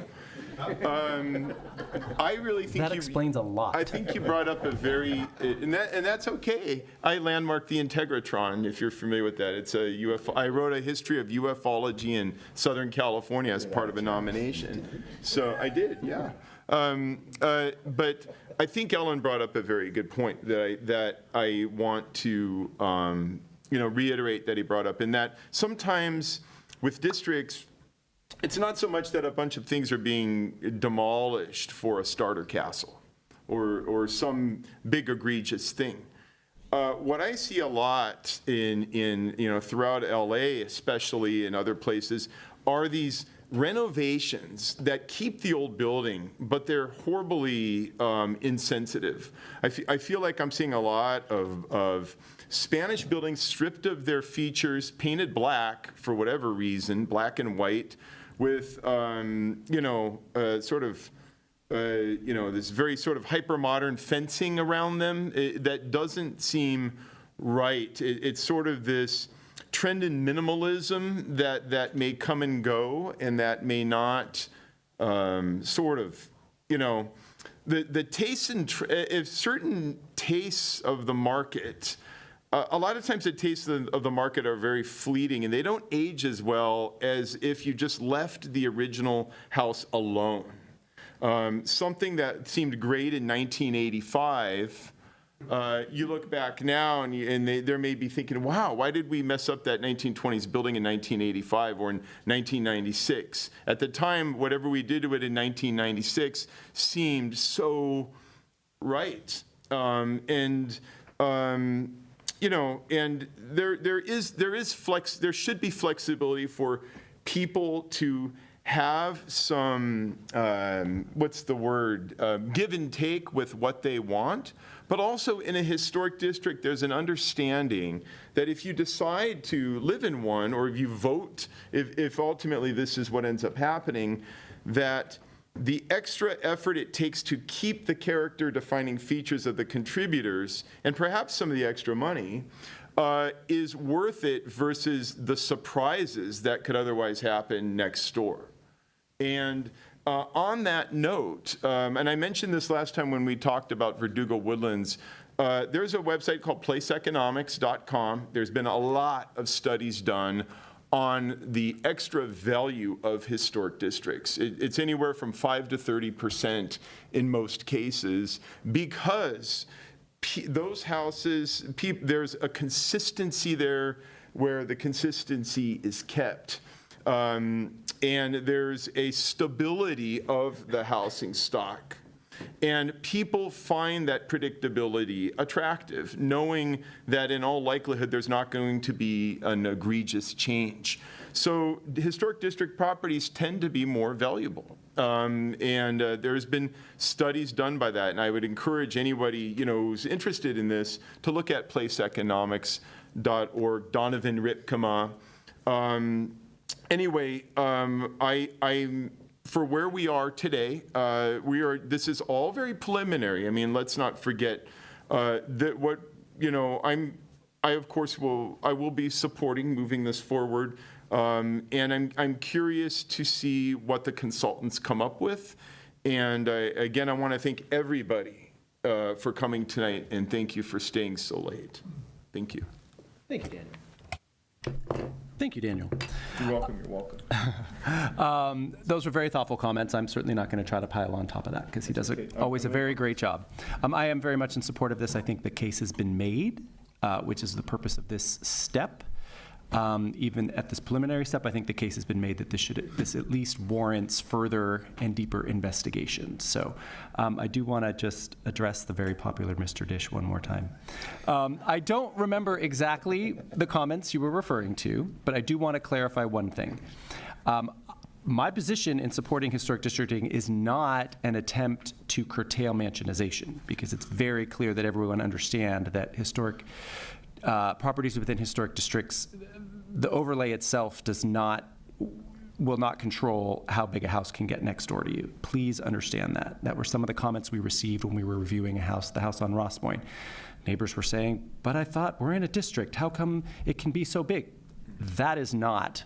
Historic districts don't regulate the mansionization. It's the Florida area ratio regulations that have been mentioned a couple of times tonight. It's zoning regulations that do that. So I just wanted to clarify, Mr. Dish, that my position against or for historic districts is not because I'm trying to fight mansionization, just so we're clear.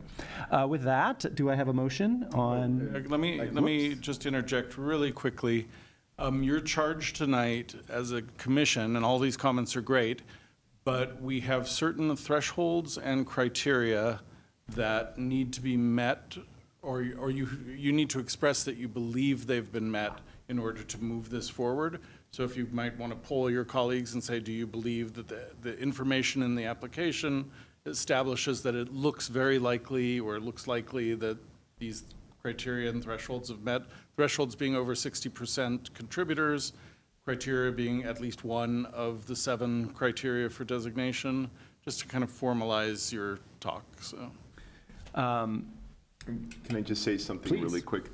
I just want to say thank you for, what you just said. And because I want to clarify, some of my comments I just mentioned made it sound like you cannot build a large building in a district, and Councilman Cragnotti is correct, you can. But every effort would be made, especially if something like that came in front of us, to make it as absolutely compatible as possible with the housing stock that's there. Good. Thank you. So we all heard Jay's request. Do we all feel that the criterion have been met based on what he said? Yes. Sounds pretty good, right? Yes. Yeah? Yes. Sounds good, right? Okay. Now we need a motion. Well, I think these things are important, so They're very thank you very important, much. I just didn't have the list memorized, so I just had to refer to what you said.